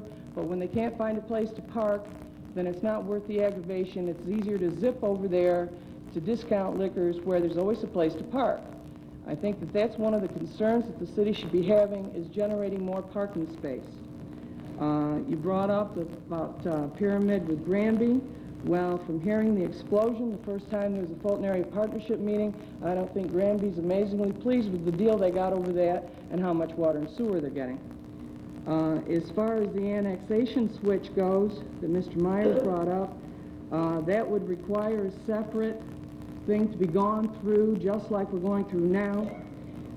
And what guarantee do we have that you would not have a reason why you could really use that money later on? And as far as never wanting to annex anything other than this because you love sales tax and you don't want to take anything else, from talking to former people that were officials in the town of Volney over the time, the city of Fulton has wanted Miller and Armstrong, both of which generate no sales tax.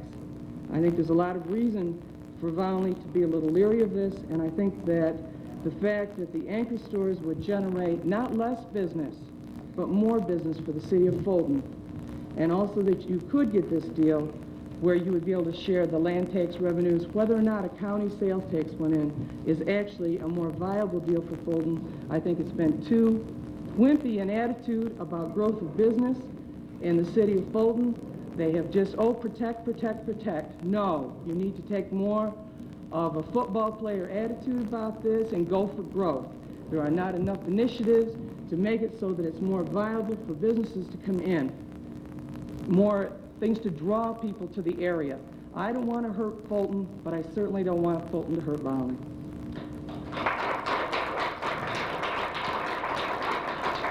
Most of what you've said, Ms. Smart, is purely speculation. In the first place, I don't agree with your counsel at all. A binding contract is a binding contract. Whether it's between two individuals or two municipalities, it doesn't make a whit of difference and is enforceable in any court of law. As far as Kmart enhancing the area, obviously you didn't attend the lecture given by an expert on marketing from the University of Iowa, who was also an expert on Kmart and Walmart, and he very vividly pointed out that either one of them comes into an area, they certainly do a number on existing businesses, and it's a very serious problem. So what you're talking about, you don't know what you're talking about, is what it amounts to. And as far as, and if you can't keep quiet out there, we'll have you removed from the place. Okay? You're here as spectators, not as participants. I'm just as much entitled to my opinion as she is. This is only... Now, let me finish if you don't mind. So, your premise that that's going to enhance the city of Fulton is totally without any foundation. And if they come in here, we certainly are going to lose a lot of sales tax. And sharing the real estate tax is certainly not going to make up the difference by any means. May I ask a question? And as far as we wanting Miller's or any other place in the town of Volney, that's the first time I ever heard of that one, and I've lived in Fulton all my life.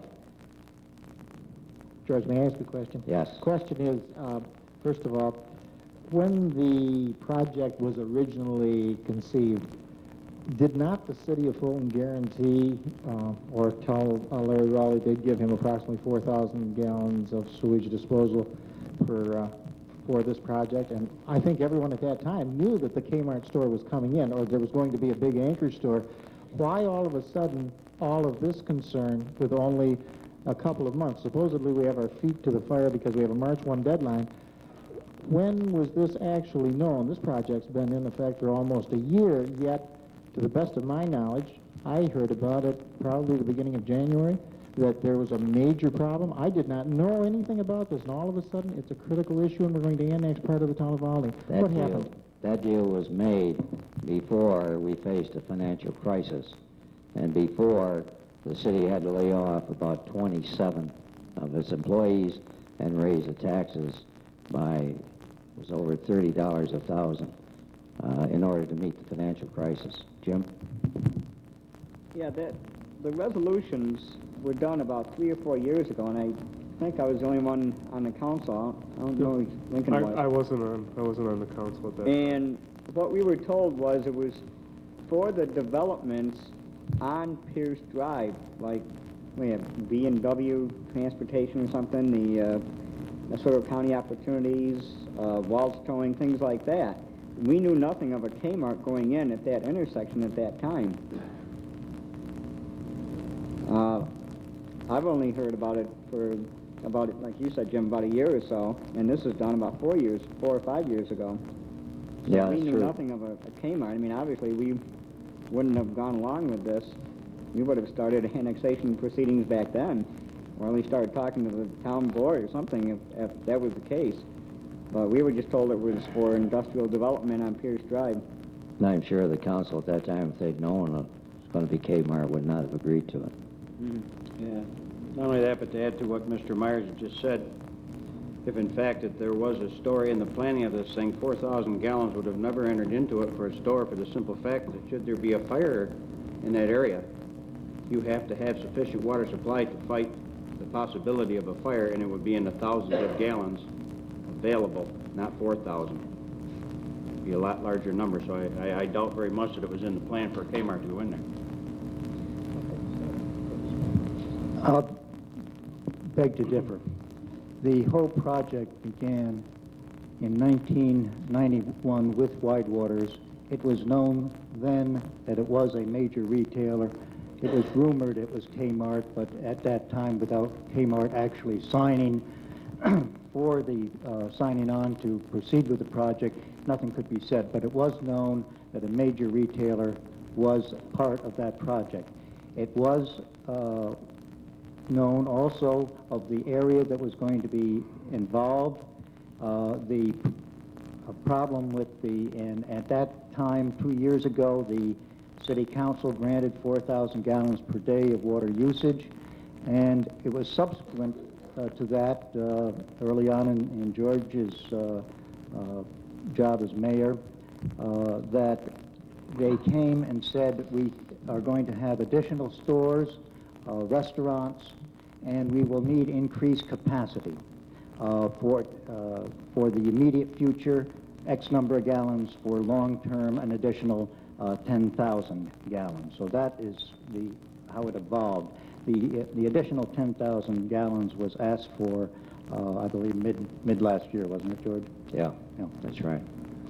So, but the whole concept was known 2 years ago, and while the name Kmart was not used, it was a project that was well known. But I think the resolution for sewage was passed in 1988, correct, Jim? 88 or 89. Or 87. Yeah. See, so 3 years had elapsed. Jim, if I may, to clarify that, I was sat on the Valley Town Board at that time. If I remember correctly, there was another project and another anchor that was scheduled to go in. I believe that anchor was going to be Ames, was the rumored anchor, and did not come. So at that particular time, I was under the impression that that the commitment had been made, water and sewer, at that point. You could be 87 or 88. The years escape me. But I believe that a major retailer has been known for quite some time. Yeah, there's any question, Jim. The major retailer was not in the picture at the time that resolution of the Common Council given the 4,000 gallons was made. That was not the case. And I don't know what there is about this expert you talked to, but the article in Time magazine they had about Walmart, the point of that was if you try to go head-to-head with a major retailer, of course you're going to lose. What you need to do is provide a product or a service that they don't. And there are plenty of stores who do offer unique services that you could not get from Kmart. Repair, help with the equipment afterwards, that gives people a reason to deal with a smaller store instead of dealing with Kmart. Unfortunately, though, many of our merchants do not fill those qualifications. I have a question. If this plaza were to come into the town of Olney and the town of Olney owned the land like it does right now, what would be the taxes that you would charge the plaza? How much would you charge the plaza? In other words, what would the taxes amount to? What would the taxes amount to on the Kmart Plaza? Until it's assessed, I really can't give a definitive answer, but according to the research done for the options that were proposed several weeks ago, it indicates that over $52,000 would be available to the city of Fulton. But how much, not to the city, how much would Volney collect? Is it? Based on the size of it now, it would be approximately 15. 15,000? Yes. And the city of Fulton wants to give you 100,000. Right, and we have legal advice that it's not a good contract to get into. But you're willing to give up 100,000 to get 15. Let's put it this No, way. we're willing to give up I'm not nothing to understanding get the 15. math here. Well, perhaps you would understand this. Okay. We are willing to give you approximately $7,800 from the town. The county is willing to give you $35,000 approximately that you do not presently get. We will give it to you. You are looking to give us something if we give you the land. Okay, but let's look at the math the other way. If we had the land, we would make a couple $100,000 in sales tax, let's say, but we should give that up to get the 7,800 and the 36,000. To me, that way, both lose. Both Volney and Fulton lose. Volney takes 15,000 instead of 100. Fulton takes 50 instead of 200. The other way, you get 100,000 versus the 15, and we get 200 versus approximately 50. That's the win-win in my mind. John, what I'm worried about is that not who gives what to whom and how much.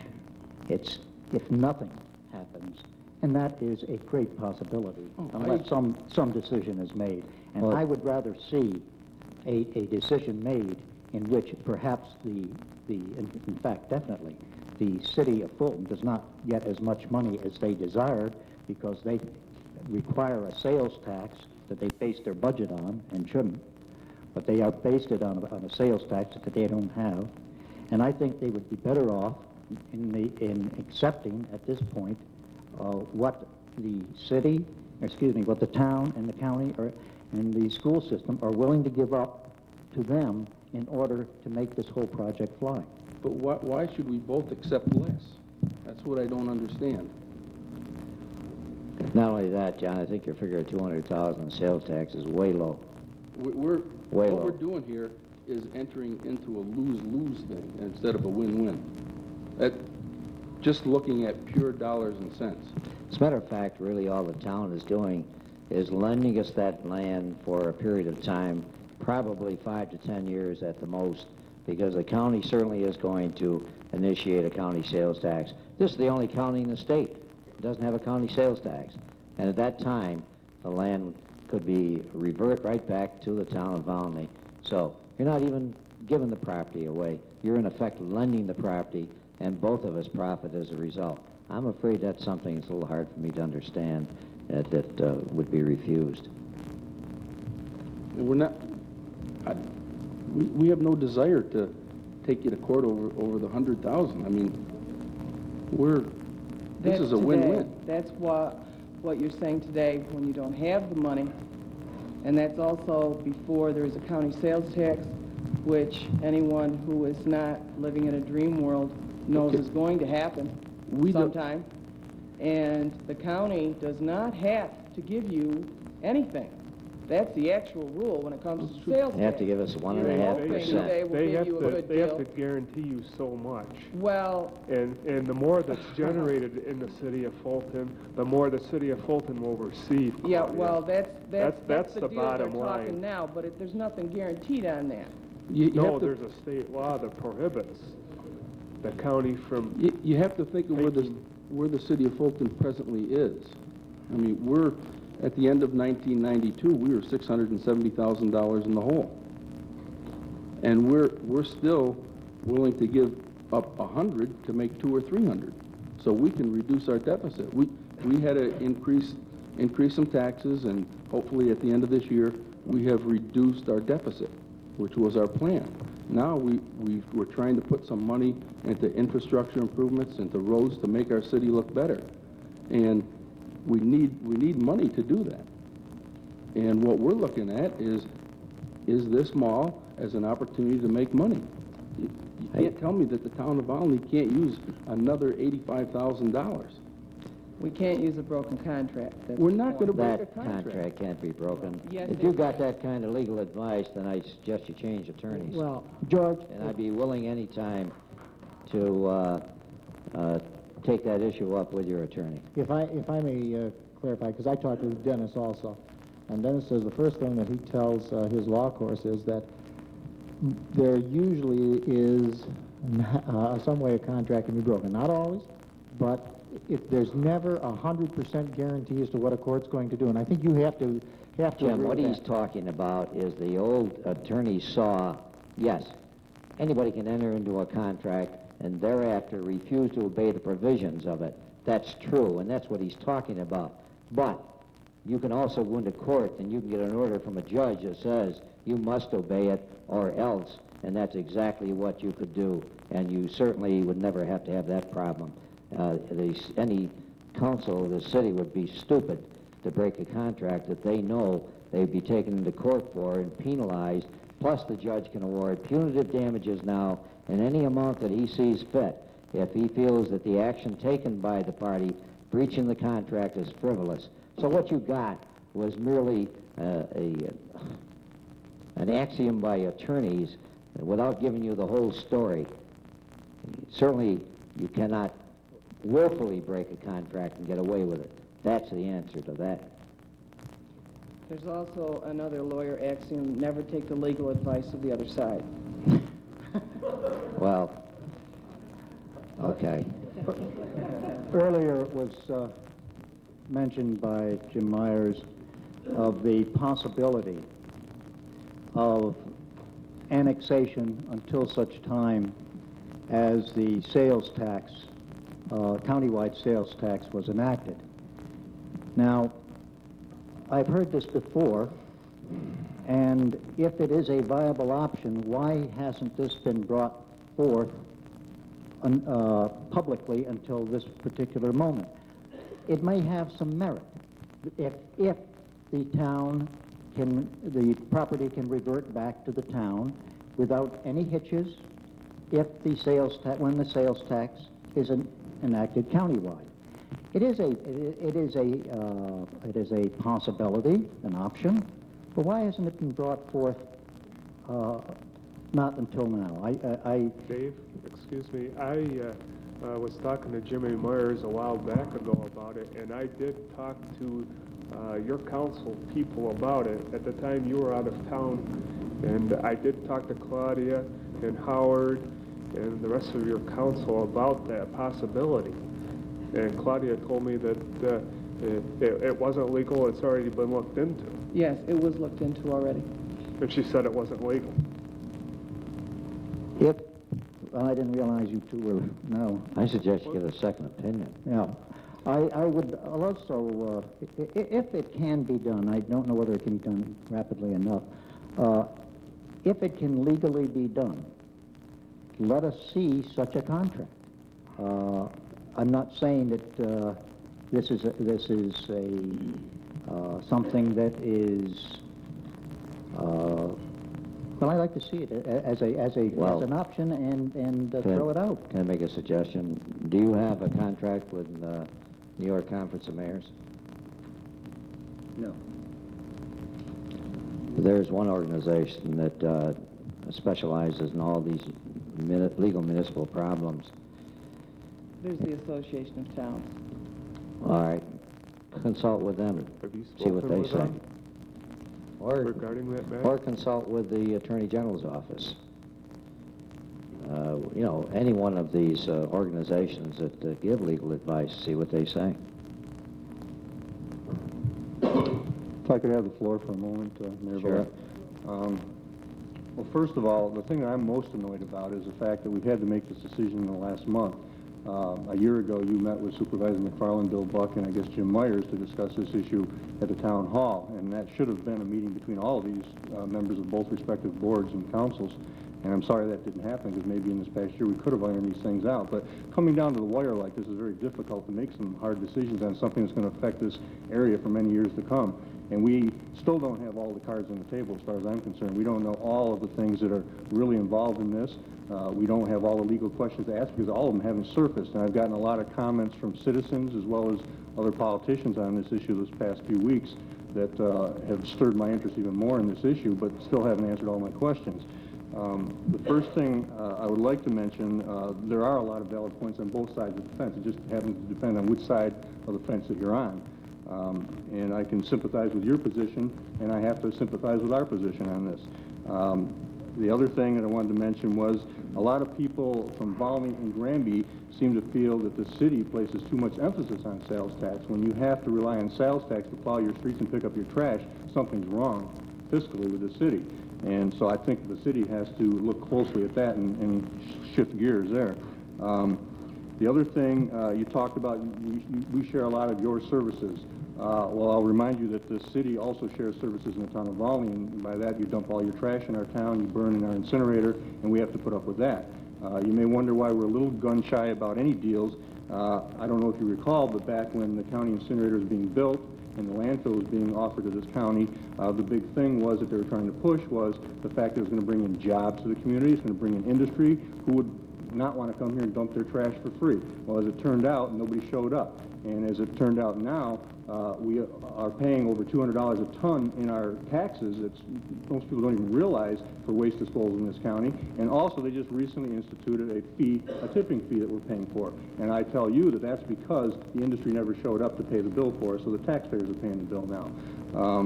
The other thing, a lot of questions that have come up from different people are, one, the numbers don't seem to jive. All these projections seem to be inflated. The sales tax projections, $300,000 a year, a lot of people feel that that's going to be a wash from somewhere else, Woolworths or Jamesway, because the people in this area only have so much money to spend, and they're going to spend it somewhere else is all. They're not convinced that that money is going to be more money. It's only going to be different money.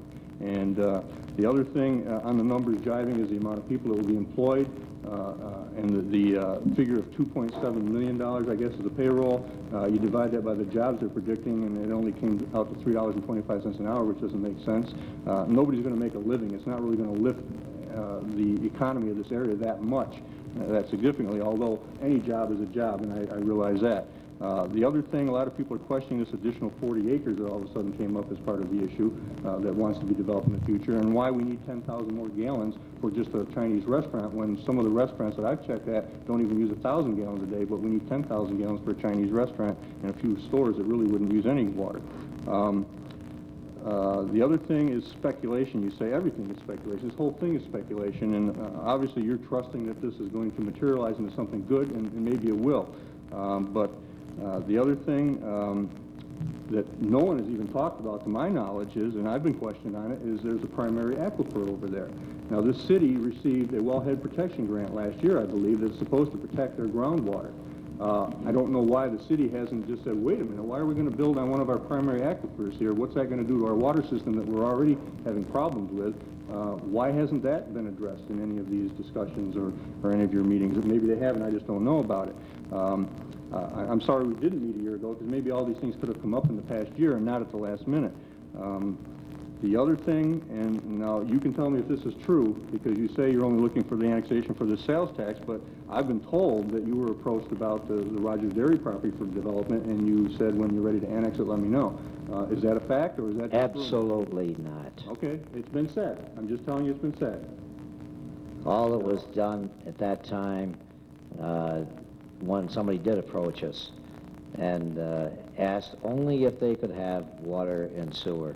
That was the only thing, request that was made.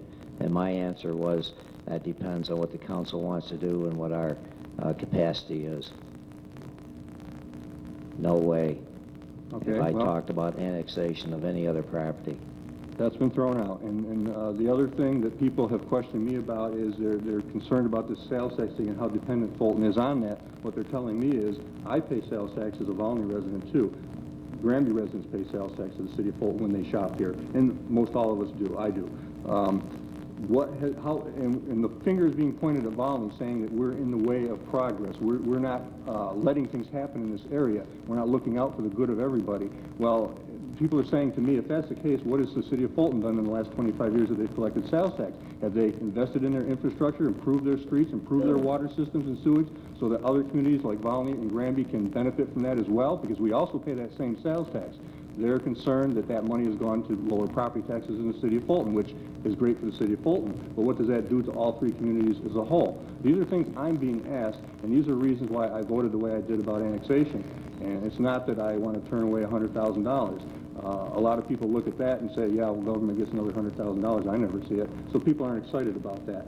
And sure, we could be excited about it and reduce taxes a little bit maybe, or maybe build a park, which I suggested to do with it. But there are other things that people are concerned about. And this is what I have to listen to.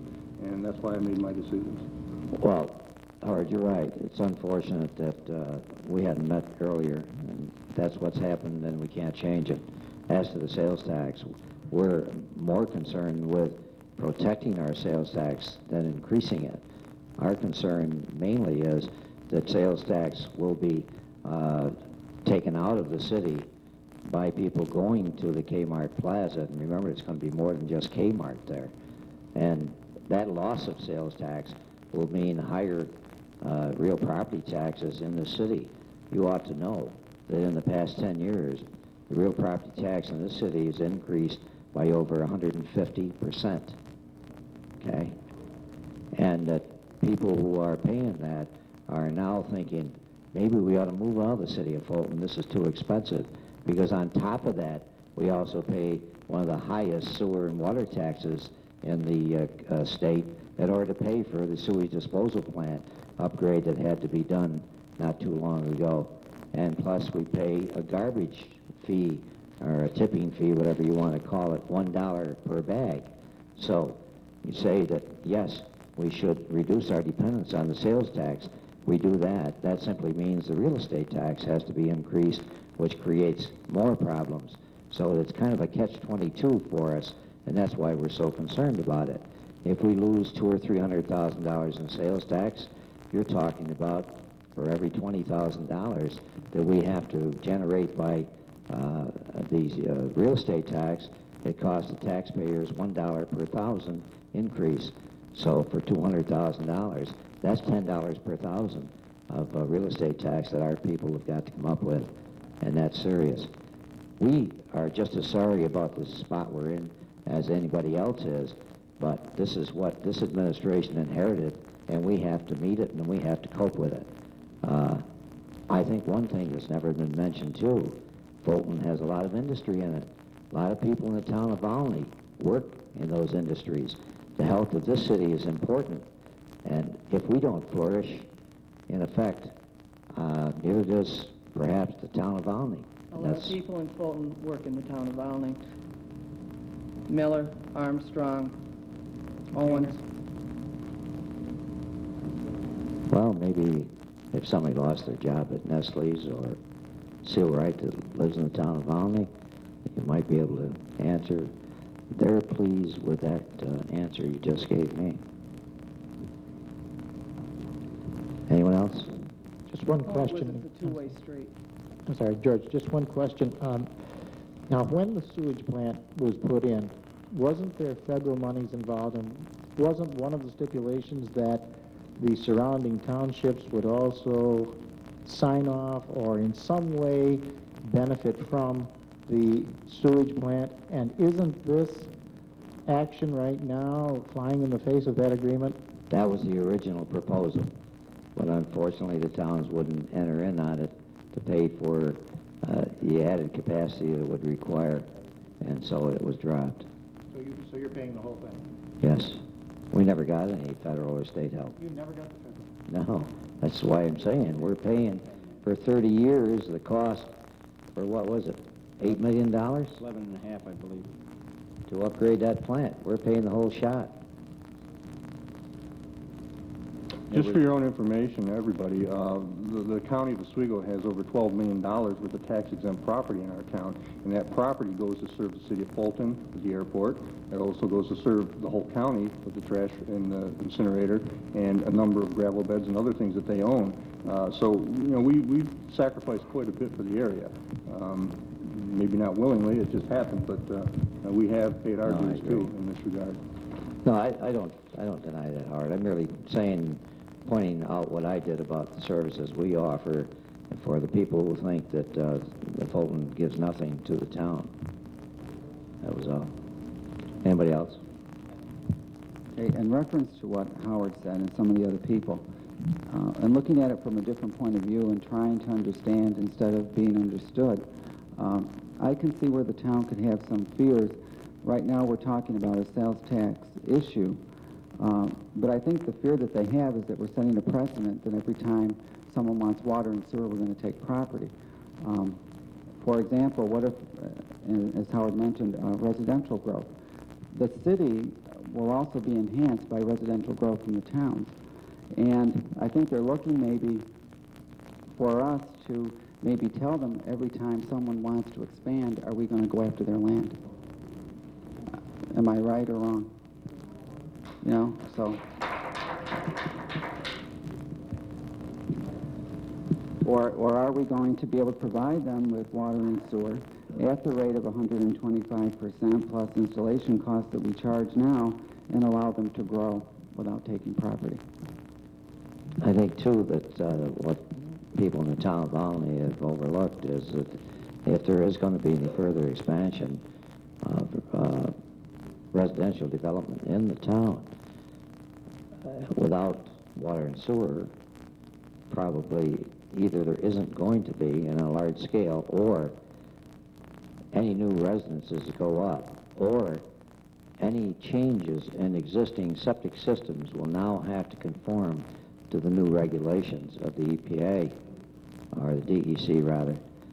And according to one contractor I talked to, in order to comply with those regulations, if you don't have a perk test that passes the requirements of the Board of Health and the DEC, it can cost you $12,000 or $15,000 to put in a septic system that does comply.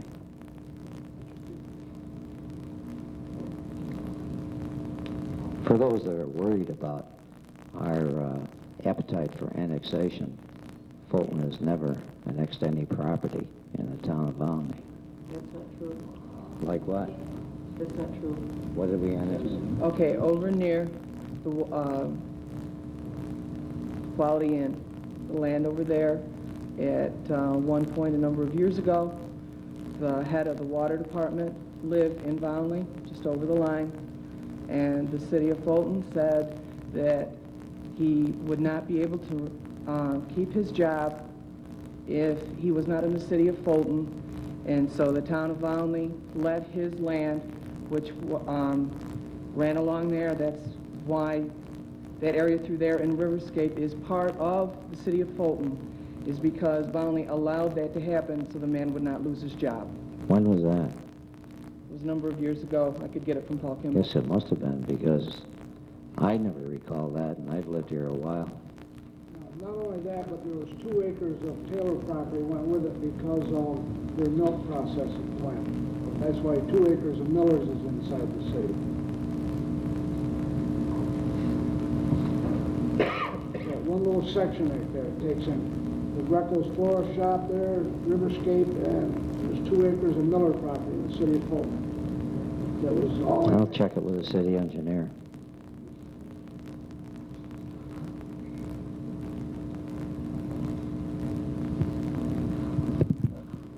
George?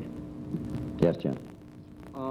I think that if it was true that the city is looking to gobble up parts of Valmy, that the proposal that the county came up with, whereby we annex the 25 acres and provide water and sewer to an additional 40 acres in Valmy, if we were really greedy, we would say, no, we want the 40 acres too, and collect property taxes on that. But, you know, if the town went along with this and the city went along with it, that would prove that we are willing to help the town develop without annexing additional land. So it says for industrial land in Valmy, and like I said before, that really doesn't have an effect on the city's budget the way sales tax collecting business does. They were not county proposals. That was the county summation of what they felt the 2 town positions and the 1 city position to be from the conversations they had. Well, whoever came up with it, it says future development of 40 acres. I mean, like I said, that'd be fine. I won't speak to the rest of the council, but it'd be fine with me to provide water and sewer to that 40 acres if we could get the 25 acres that has the sales tax collecting businesses on it. Jim, do you have any idea what that 40 acres is going to be used for? What's on the agenda for that? I don't. Jim Myers. All I know is what the third proposal says. It's future development of 40 acres of industrial land in Valmy. But you have no idea what that's We for. had at the county building with Larry and Bill Buck and everybody. They said it's just 40 acres behind, further down Pierce Drive. Yeah, I believe that's all zone commercial now. Am I correct, Dave? I believe so. Yeah, I think we made that all commercial. So I think I would, if I was an alderman in Fulton, I'd be concerned about what is going to happen there. I'd want to ask some questions about that. I wouldn't want to just give them water and say, whatever you want to do, it's yours. Certainly be part of a contract that... Well, I mean, it just seems right now no one even knows what that's going to be for, yet we're all talking about trying to agree on this, and we don't even know what it's going to be used for. Why the additional 10,000 gallons, or why the additional 40 acres? What's it going to... I'm just saying, assuming it was industrial development, that wouldn't... Well, it wouldn't be industrial. It'd have to be commercial, because it's zone commercial. I'm just going by what it said on this proposal. No, I don't know where they got that, because we changed the zoning to commercial here this past year. I'm just saying, as an example, if you wanted to develop an area for industry or housing, that I don't think we would have a problem selling water and sewer to that area if it wasn't a detriment to the city. But this Kmart Plaza would be a detriment to the city because of the sales tax. And that's the only reason we feel the need to annex it. If there was any other way, a couple of people had brought up an idea about some kind of taxing district. And when I called the New York Conference of Mayors and talked to their attorney, I explained the whole situation, and they talked it over, called me back, and said they didn't know of any other way for us to collect the sales tax other than annexing the property. If there was another way, then we could go with that. That's correct. And incidentally, your concern about the aquifer, Howard, any development, whether regardless of what it is, has to be satisfied through the secret process as well as approval from DEC. And they certainly are going to be very careful to see that there's no threat to the aquifer. Well, I'm not so sure the DEC has checked that secret form at all. I mean, there's a negative declaration on it, I'm sure, but that's done by the developer, not by DEC. And our planning board is the one that has to review that and approve it, which they probably already did, I'm sure. But who's to say what the real effect is without calling in some engineers and really deciding? I would think that your city water engineer would know more about that. Yeah, he's involved in it as well, as a matter of fact. But has he expressed any concern I know about that, this at all? No, and I know that DEC has been involved. Actually, the action of the town in denying annexation, in effect, kind of puts the quietus on any further development in the town of Valmy.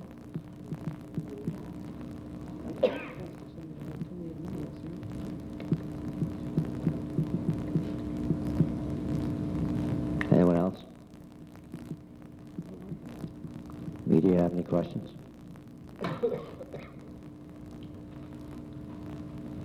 Okay, shall we? Well, we can't, yeah. You have further business. Yeah, we have further business, so if you want to wind yours up. I will entertain a motion for the adjournment of the Valmy Town Board. So moved. Do I hear a second? We got a second, Jim? Yes, I have to Roll the council. Councilman Warner. Aye. Councilman Smart. Aye. Councilman Rose. Aye. Supervisor McCrowell. Aye. Councilman Ridgway also votes aye. Meeting adjourned. I would like to thank the board for being here. I don't know how productive it was, but it certainly is. I think it's nice to have the opportunity to meet. If they want to meet again, or if Dave wants to meet with me at any time, I'm sure that everybody will be glad to do so. Thanks, Dave. Good night. Good night. Good night.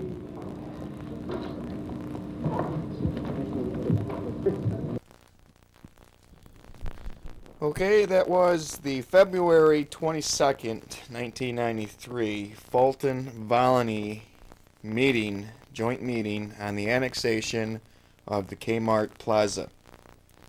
Next, we go back to Valmy Town Hall down in Valmy. The date is June 10th, 1993. June 10th, 1993. And this is what's happened at that date. And I'm going to play this tape next. June 10th, 1993. And this is Terry Reynolds from Save Video Productions, going through my archives and pulling out everything I can find of the annexation of the Kmart shopping plaza to put on tape for viewing. She dropped this off at the house. So the Zoning Board of Appeals held a public hearing last night on Mr. Bruce Williams' area variance, building a barn 25 feet off property line instead of 50 feet, decision to grant variance passed. 2 Whitewaters for the River Glen Shopping Mall area variances, copy of resolution enclosed. Sorry, I can't be there. She has another commitment. And I will give a copy, instead of reading all this, a copy and have it on file with the town clerk if anybody wants to see it. And we didn't get a copy of the regular meeting afterwards, so it must be their secretary didn't get that part of it typed up. Yes, did they pass the resolution regarding Whitewater? Did they grant it, or did they... Well, let's see. I believe they did. The resolution shall take effect immediately. Motion was made by Barb Foster to adopt the above resolution and seconded by John Negelsmith. 1 absent and 4 voted yes. 1 had comments and minutes. Signed Barb Foster, Town of Valmy Zoning Board of Appeals Chairman, certified the above resolution was made and adopted by the Valmy Board of Appeals on June 9th, 1993 meeting. So this will be on file with the town clerk. This was a resolution of construction of the sign, is that what it was? This was a resolution on the variance on the signs, and the way they wanted to, the green area, which the planning board wanted, I guess, more green area. So they wanted to narrow up the passing roads in the parking lot. Am I getting this correct? Right, it was, our town laws require a 10-foot by 20-foot parking space. A lot of them now are 9 by 18, simply because cars are smaller now than they were 20 years ago, and that was one request. And we recommended that because it allowed us to increase the size of the green area in front of the shopping center. But also, the lanes where they drive are going to be a little narrower. Yes. And I guess our zoning showed one way of parking, and they show theirs were opposite, so that you drive up one road to park on an angle and come down another. I know it was going to be able to changing the parking would be able to pick them up the footage they wanted to maintain the green area. Right. And it was to approve the pole sign. They had one pole sign, or pylon sign, or whatever you want to refer to it, and then the signage on the building itself. And that was Valony meeting, June 10th, 1993. Okay, now we move on to City of Fulton Common Council meeting, July 6, 1993. My name is Terry Reynolds from Save Video Productions, running through the archives, looking for tapes that has to do with annexation of Kmart Plaza, River Glen Plaza. And now we go to the City Hall of the City Common. Now that the resolution dated September 27, 1989, to allow Bruce Clark and Larry Rowley to purchase water for their proposed Pierce Drive development be amended to cap usage at the daily sewage 1 24-hour period flow limit of 4,000 gallons per day. I thought that was already there. No, what that was, after a Water and Sewer Committee meeting, we found out that we had actually given them a number of gallonage for their sewage, but there was never anything included in the water portion of that. And seeing that they're going to be doing some development up there, by the standard rates, according to Roger, that we'd be in the neighborhood of 2,500 gallons to 2,800 gallons a day, and I suggested that we probably should give them at least the same gallonage of water as we are sewage, and put a cap on it at that. Have you talked to Bruce or Larry about that? No. Okay, because I think that would probably be the only fair thing to do before we acted on that. And I wouldn't vote for it because, you know, we could end up in a lawsuit over it, and I am not in favor of passing this resolution whatsoever. Since we only have a water meter and not a sewer meter, I really don't see if we can sell them unlimited water, how we can guarantee we're only going to get 4,000 gallons of sewage back. That's why by doing this, we know that they're not going to send more sewage back than we give them in water. I guess the idea behind this. Also, though, we're not going to exceed our capacities that we have available, John. Wasn't that originally set up for 4,000 gallons of water a day? Sewage. Not water. We did stipulate water, and that's what we want to do, is give them the same amount of water if we're going to take some back to sewage. Which is more than what we that thing was close for, that's the way it comes across the meter, 4,000 gallons of water. Well, we stumbled on this through one of our meetings, and that's what we came up with. We just want to rectify it and amend that so that it reads that way, that's all. I think a lot of people assume that. Did you check the resolution, Dave? Just The one that was passed.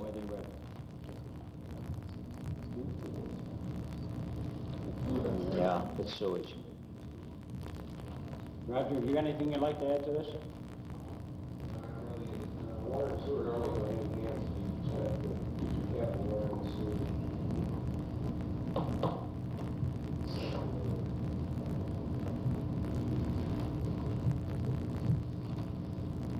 You have a motion? I'll move it. Second? All in favor? Aye. Aye. Opposed? Right here, I oppose it. Carried. Anything else from the council? And that was the tape from June 29th.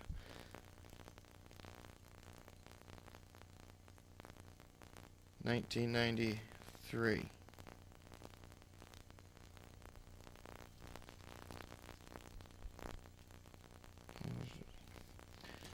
And now we move on to July 8th, 1993, of the Valony Town Board meeting.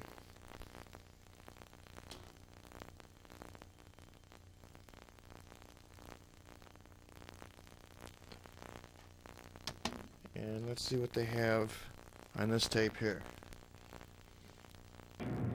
Planning board, Kevin Conley had to leave. I believe Jess has his report. Yes, he left me a copy of his report there. He said the planning board held its last meeting on Tuesday, July 6th, At that meeting, the planning board did the following. 1, approve the standard subdivision, a 12-unit subdivision located on Hawk Road and Raleigh Roads. 2, reach the public hearing stage on the Cellular One microwave tower located on Pierce Drive. And excuse me for interrupting, Jess. I did talk to Kevin as he was leaving. He said if the moratorium was passed, that would be canceled. He didn't say anything when he had it for this. Okay, no, he didn't, but excuse me for Well, interrupting. in other words, it says the public hearing is scheduled for July 20th, but will be canceled at the event of the passage of the moratorium. It says our next regular meeting is scheduled for Tuesday, July 20th. We will be working with the Whitewaters people as they continue to develop the River Glen Plaza. We encourage anyone with business to come to the July 20th meeting as we intend to minimize August meetings. Kevin Conley, Chairman. Planning Board. Thank you, Jess. And that was all we had for July 8th, 1993, of Valony Town meeting with the annexation of Kmart Plaza, or River Glen Plaza. Now we move on to tape of Valony Town Board, August 12th, 1993.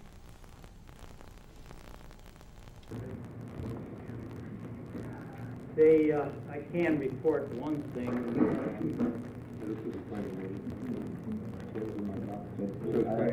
I made a copy of what Kevin brought in. Oh, I see. I don't know what it is. Would you consider that a report? Says report. Why don't, somebody want to read it? The last meeting of the planning board was held Tuesday, 8/10/93. At this meeting, the public hearing was held involving a subdivision request by the Whitewaters Group that was necessary in order for them to satisfy the requirements of Kmart, its major tenant, and obtain sufficient financing to complete this project. At this meeting, two regulations were passed. Resolutions were passed. A resolution approving the request by Whitewaters to subdivide their property and recommending approval of their variance request by the Zoning Board of Appeals. A resolution to the Town Board recommending approval of their proposed amendments to the Cellular One Tower moratorium resolution. A copy of the resolution follows. The next meeting of the Planning Board will be on Tuesday, September 21st at 7 p.m. Resolution made by Kevin Conley, seconded by Dan Russo. Be it resolved that the Town of Valony Planning Board, after reviewing proposed amendments to Cellular Tower moratorium resolution submitted to the Planning Board by the Town Board, recommends adoption of proposed amendment 1, 2, and 3 and their incorporation into the moratorium resolution.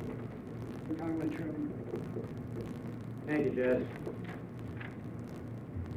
Next committee report is Zoning Board. Barb? We held a public hearing last night for Widewaters, at which time resolution was made to give Widewaters their variances and their other requests. We have 3 individuals before us at the present time, and if all goes well, there will be a public hearing on September 8th for those 3 individuals seeking area, and I believe we would classify it use variances.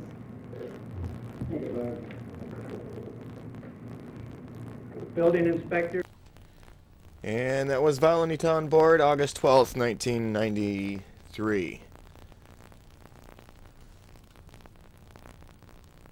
Now we turn the page again.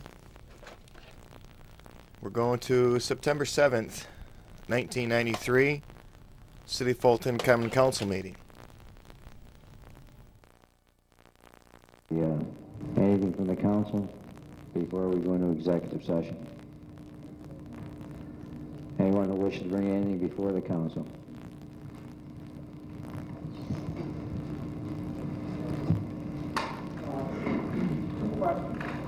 One was that ban on the purchase tonight of building park. That's a buying participation bill. The Yeah, that's, I'm sorry.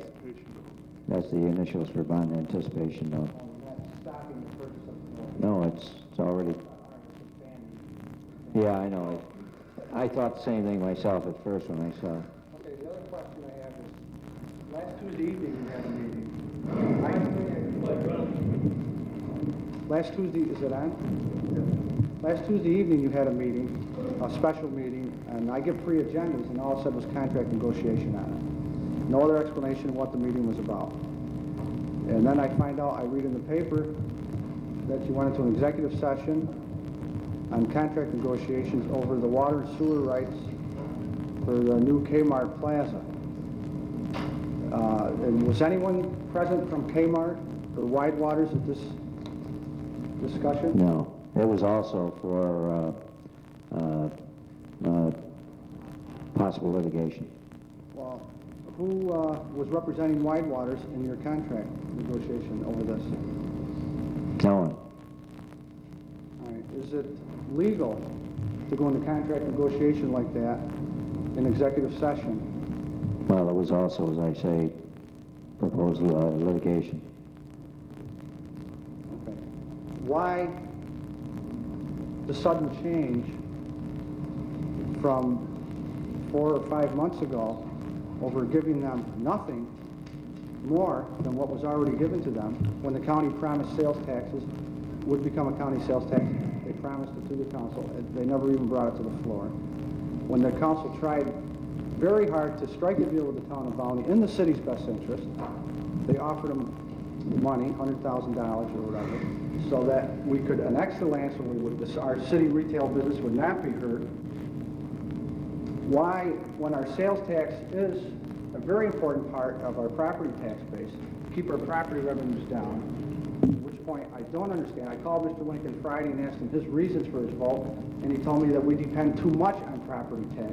No, sales we tax. depend, right. Sales revenue. You Yeah. said we depend too much on sales tax revenue. Well, John, in the last 4 years, we've lost $2.5 million in assessed property taxes due to companies getting the reductions, Nestle, Silroy, Glad Clausen, plus exemptions of the cogen plant, Quality Inn. All that money had to be picked up by someone. It got picked up by the property owners, the homeowners that pay their taxes. So we do depend on sales tax. We need sales tax, John. That thinking is totally wrong for this city, that what you told me, that we depend too much on sales tax. Who is supposed to foot the bill? $2.5 million is over $1 million in lost revenue for the city, county, and school a year. That had to be picked up. It got picked up by us. That's why our taxes have doubled in 5 years. Our property taxes have doubled. Why? What is the benefit to this city to just, the only thing we have to offer to anyone outside the city is sewer and water. We gave it away for free, for a simple charge. No, we haven't given away the sewer and water. If you're going to make a statement, make accurate statements, please, Ron. We're getting a simple charge back. All right, but don't say that the sewer and water is free. It isn't. It's 125%. So let me make a statement. Well, can I finish, please? No, because you're rambling on about.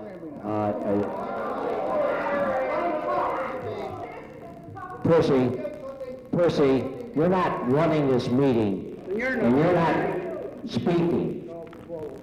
Can I finish? I'm almost done.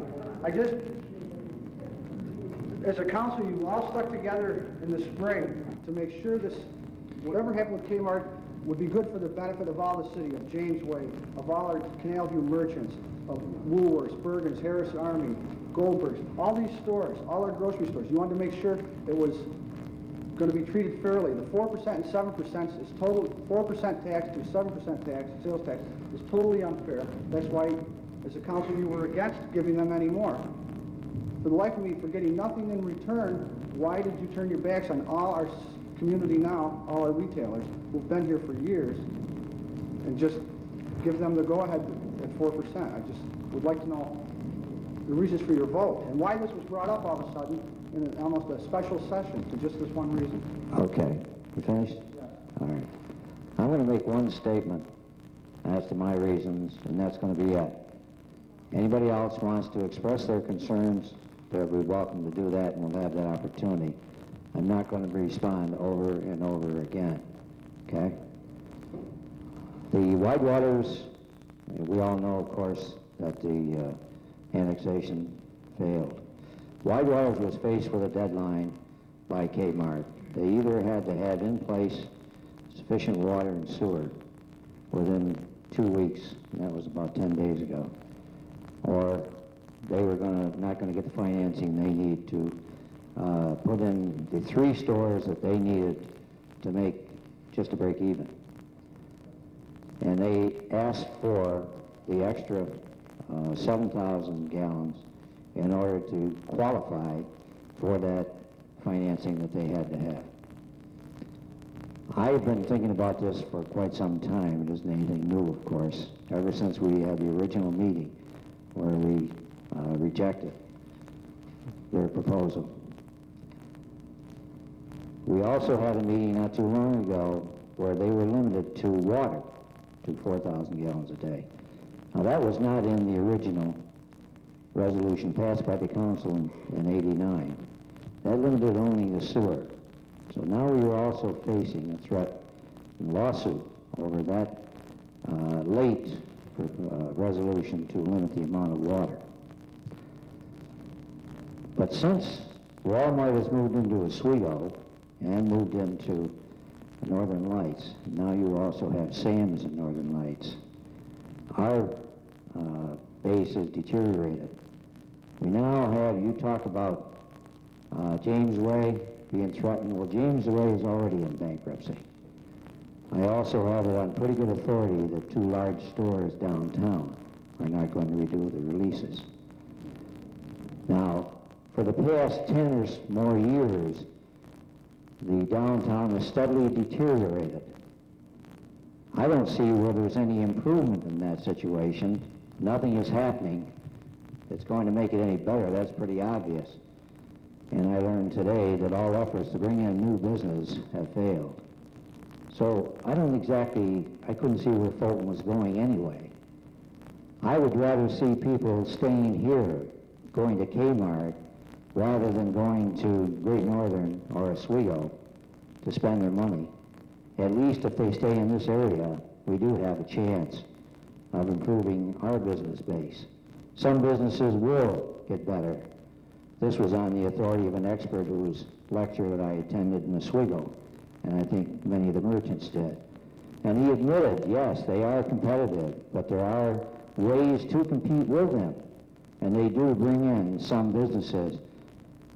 But the clincher for me was about 2 or 3 weeks ago when I read the New York Times or the Wall Street Journal, I'm not sure which one, where a city like Fulton had Kmart locate there, and despite all the prognostications and the predictions of doom, they did not go down, they prospered.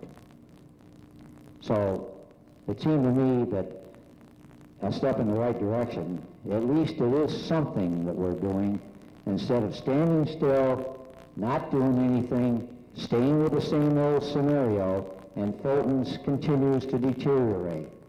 If we're going to grow, we're going to have to try something. Now, the contract has been signed, it can't be rescinded, but it's limited to 3 stores. They will only get water and sewer service for 3 stores. If it's less than the amount that they ask for, that's all they get. They try to add any more there, then that will void the contract, and then they'll get 0. So that's the situation. Okay, who's next? Percy? I'm not coming up there, George. Good. I thought you had enough of it anyway. Pardon? I thought you had enough of it anyway. No. Oh, all right. Not when it comes to rubbing me the wrong way. As far as I'm concerned, your meeting that you held in private was illegal. Completely illegal. I've talked to several attorneys, and the Freedom of Information law states the fact that if you had Mr. Whitewater Corporation in there, then it would have been a different story. But you cannot in good conscience, hold a private meeting in the conference room and come out here and vote upon that same subject. It's illegal, George, I have to say it. Persiak said several times that there was proposed litigation. That comes under the Freedom of Information Act. I can remember years ago when the Pyramid Mall come here, the council and myself took the position that if the building was built within the city limits, they could have water and sewer. If it wasn't, they wasn't going to get it, the building wouldn't be there. The building is in the city of Fulton, is paying taxes, and the merchants there are paying taxes. The parking lot is in the town of Granby. Now that's the attitude that this council and the mayor should have taken in dealing with someone in the town of Volney. And Volney is not that easy to get along with as it was. I still can't understand your thinking in this area. I really can't. And I think one of you councilmen should ask for a resolution to rescind this. Can't rescind it. There's a signed contract. Well, if there's a signed contract in, I think the merchants in this city should band together. It'll cost about $700 or $800 to go to litigation and the Supreme Court and have this injunction brought. Thank you. Okay.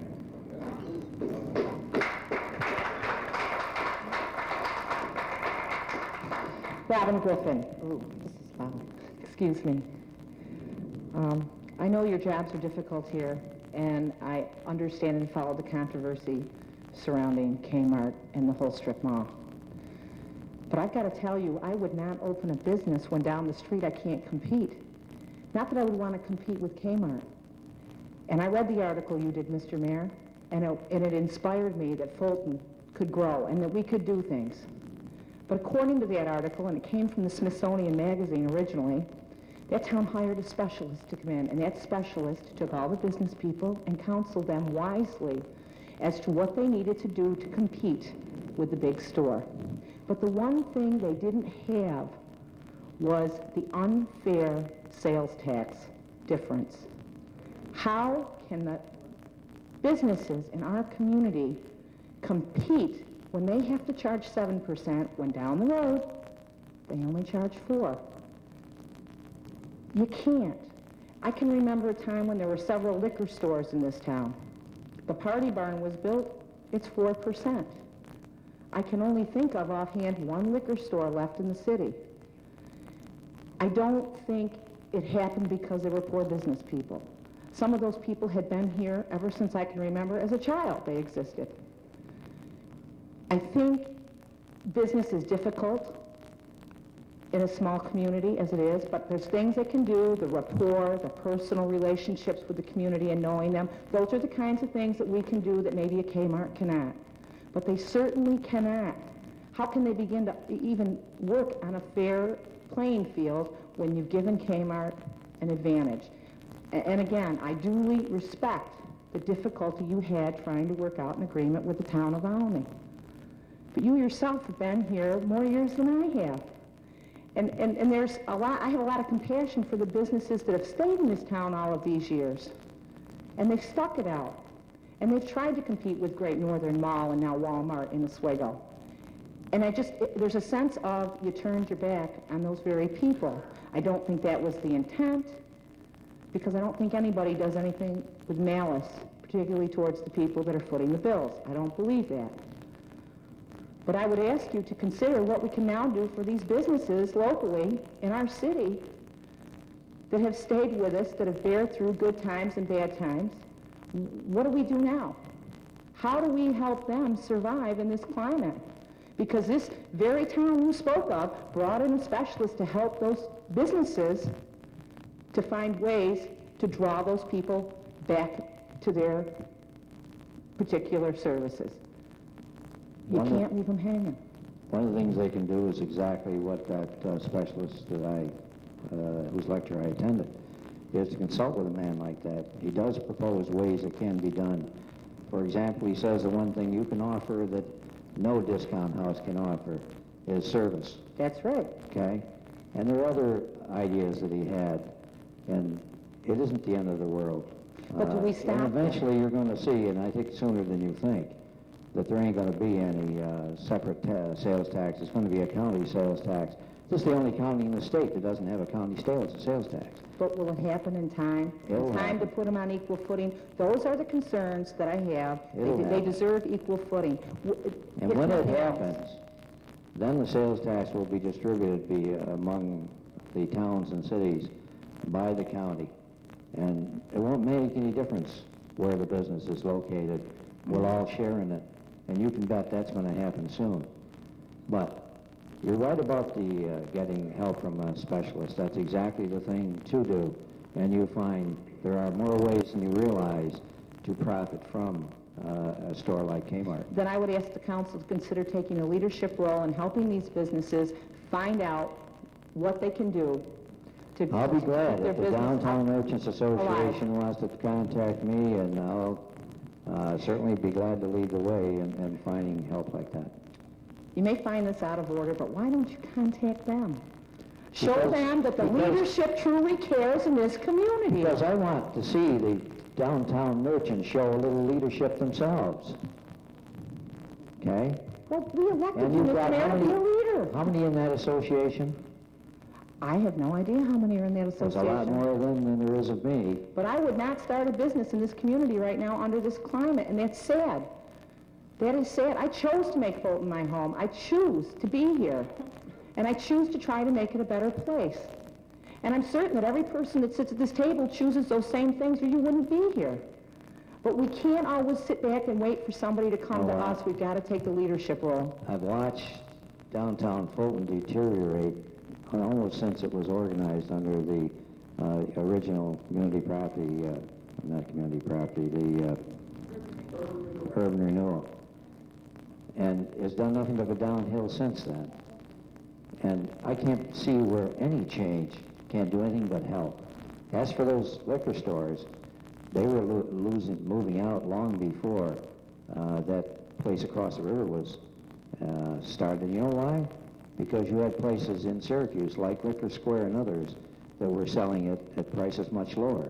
I represented 2 or 3 of those liquor stores, and they were gone before the store across the river was... Well, we lost some more because of it. And it just seems, and maybe that's not totally correct, but that's the impression I have, the way things seem to happen in 4%.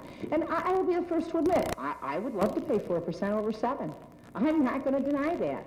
I would be foolish to go spend $100 at 7% when I can get the same merchandise, same quality at 4%. Robin, can I ask you, if you establish good customers, loyal customers, do you think if they're going to spend $50 in your store, $50 at Kmart, that a $1.50 tax is going to keep them from coming to you? If you really gave good service? Yes, I do. I mean, I've been in business for 26 years. Only because of the times right now, Ross. I think a lot of people are, they're trying to stretch their money, and people don't think like that. The normal person doesn't equate it to $1.50. They'll equate it to, and don't tell me they're not going to advertise or by word of mouth, they're going to get it out there 4% because the Party Barn, you know, that's their advantage. And they're right to do that. They'd be foolish not to do it. Give you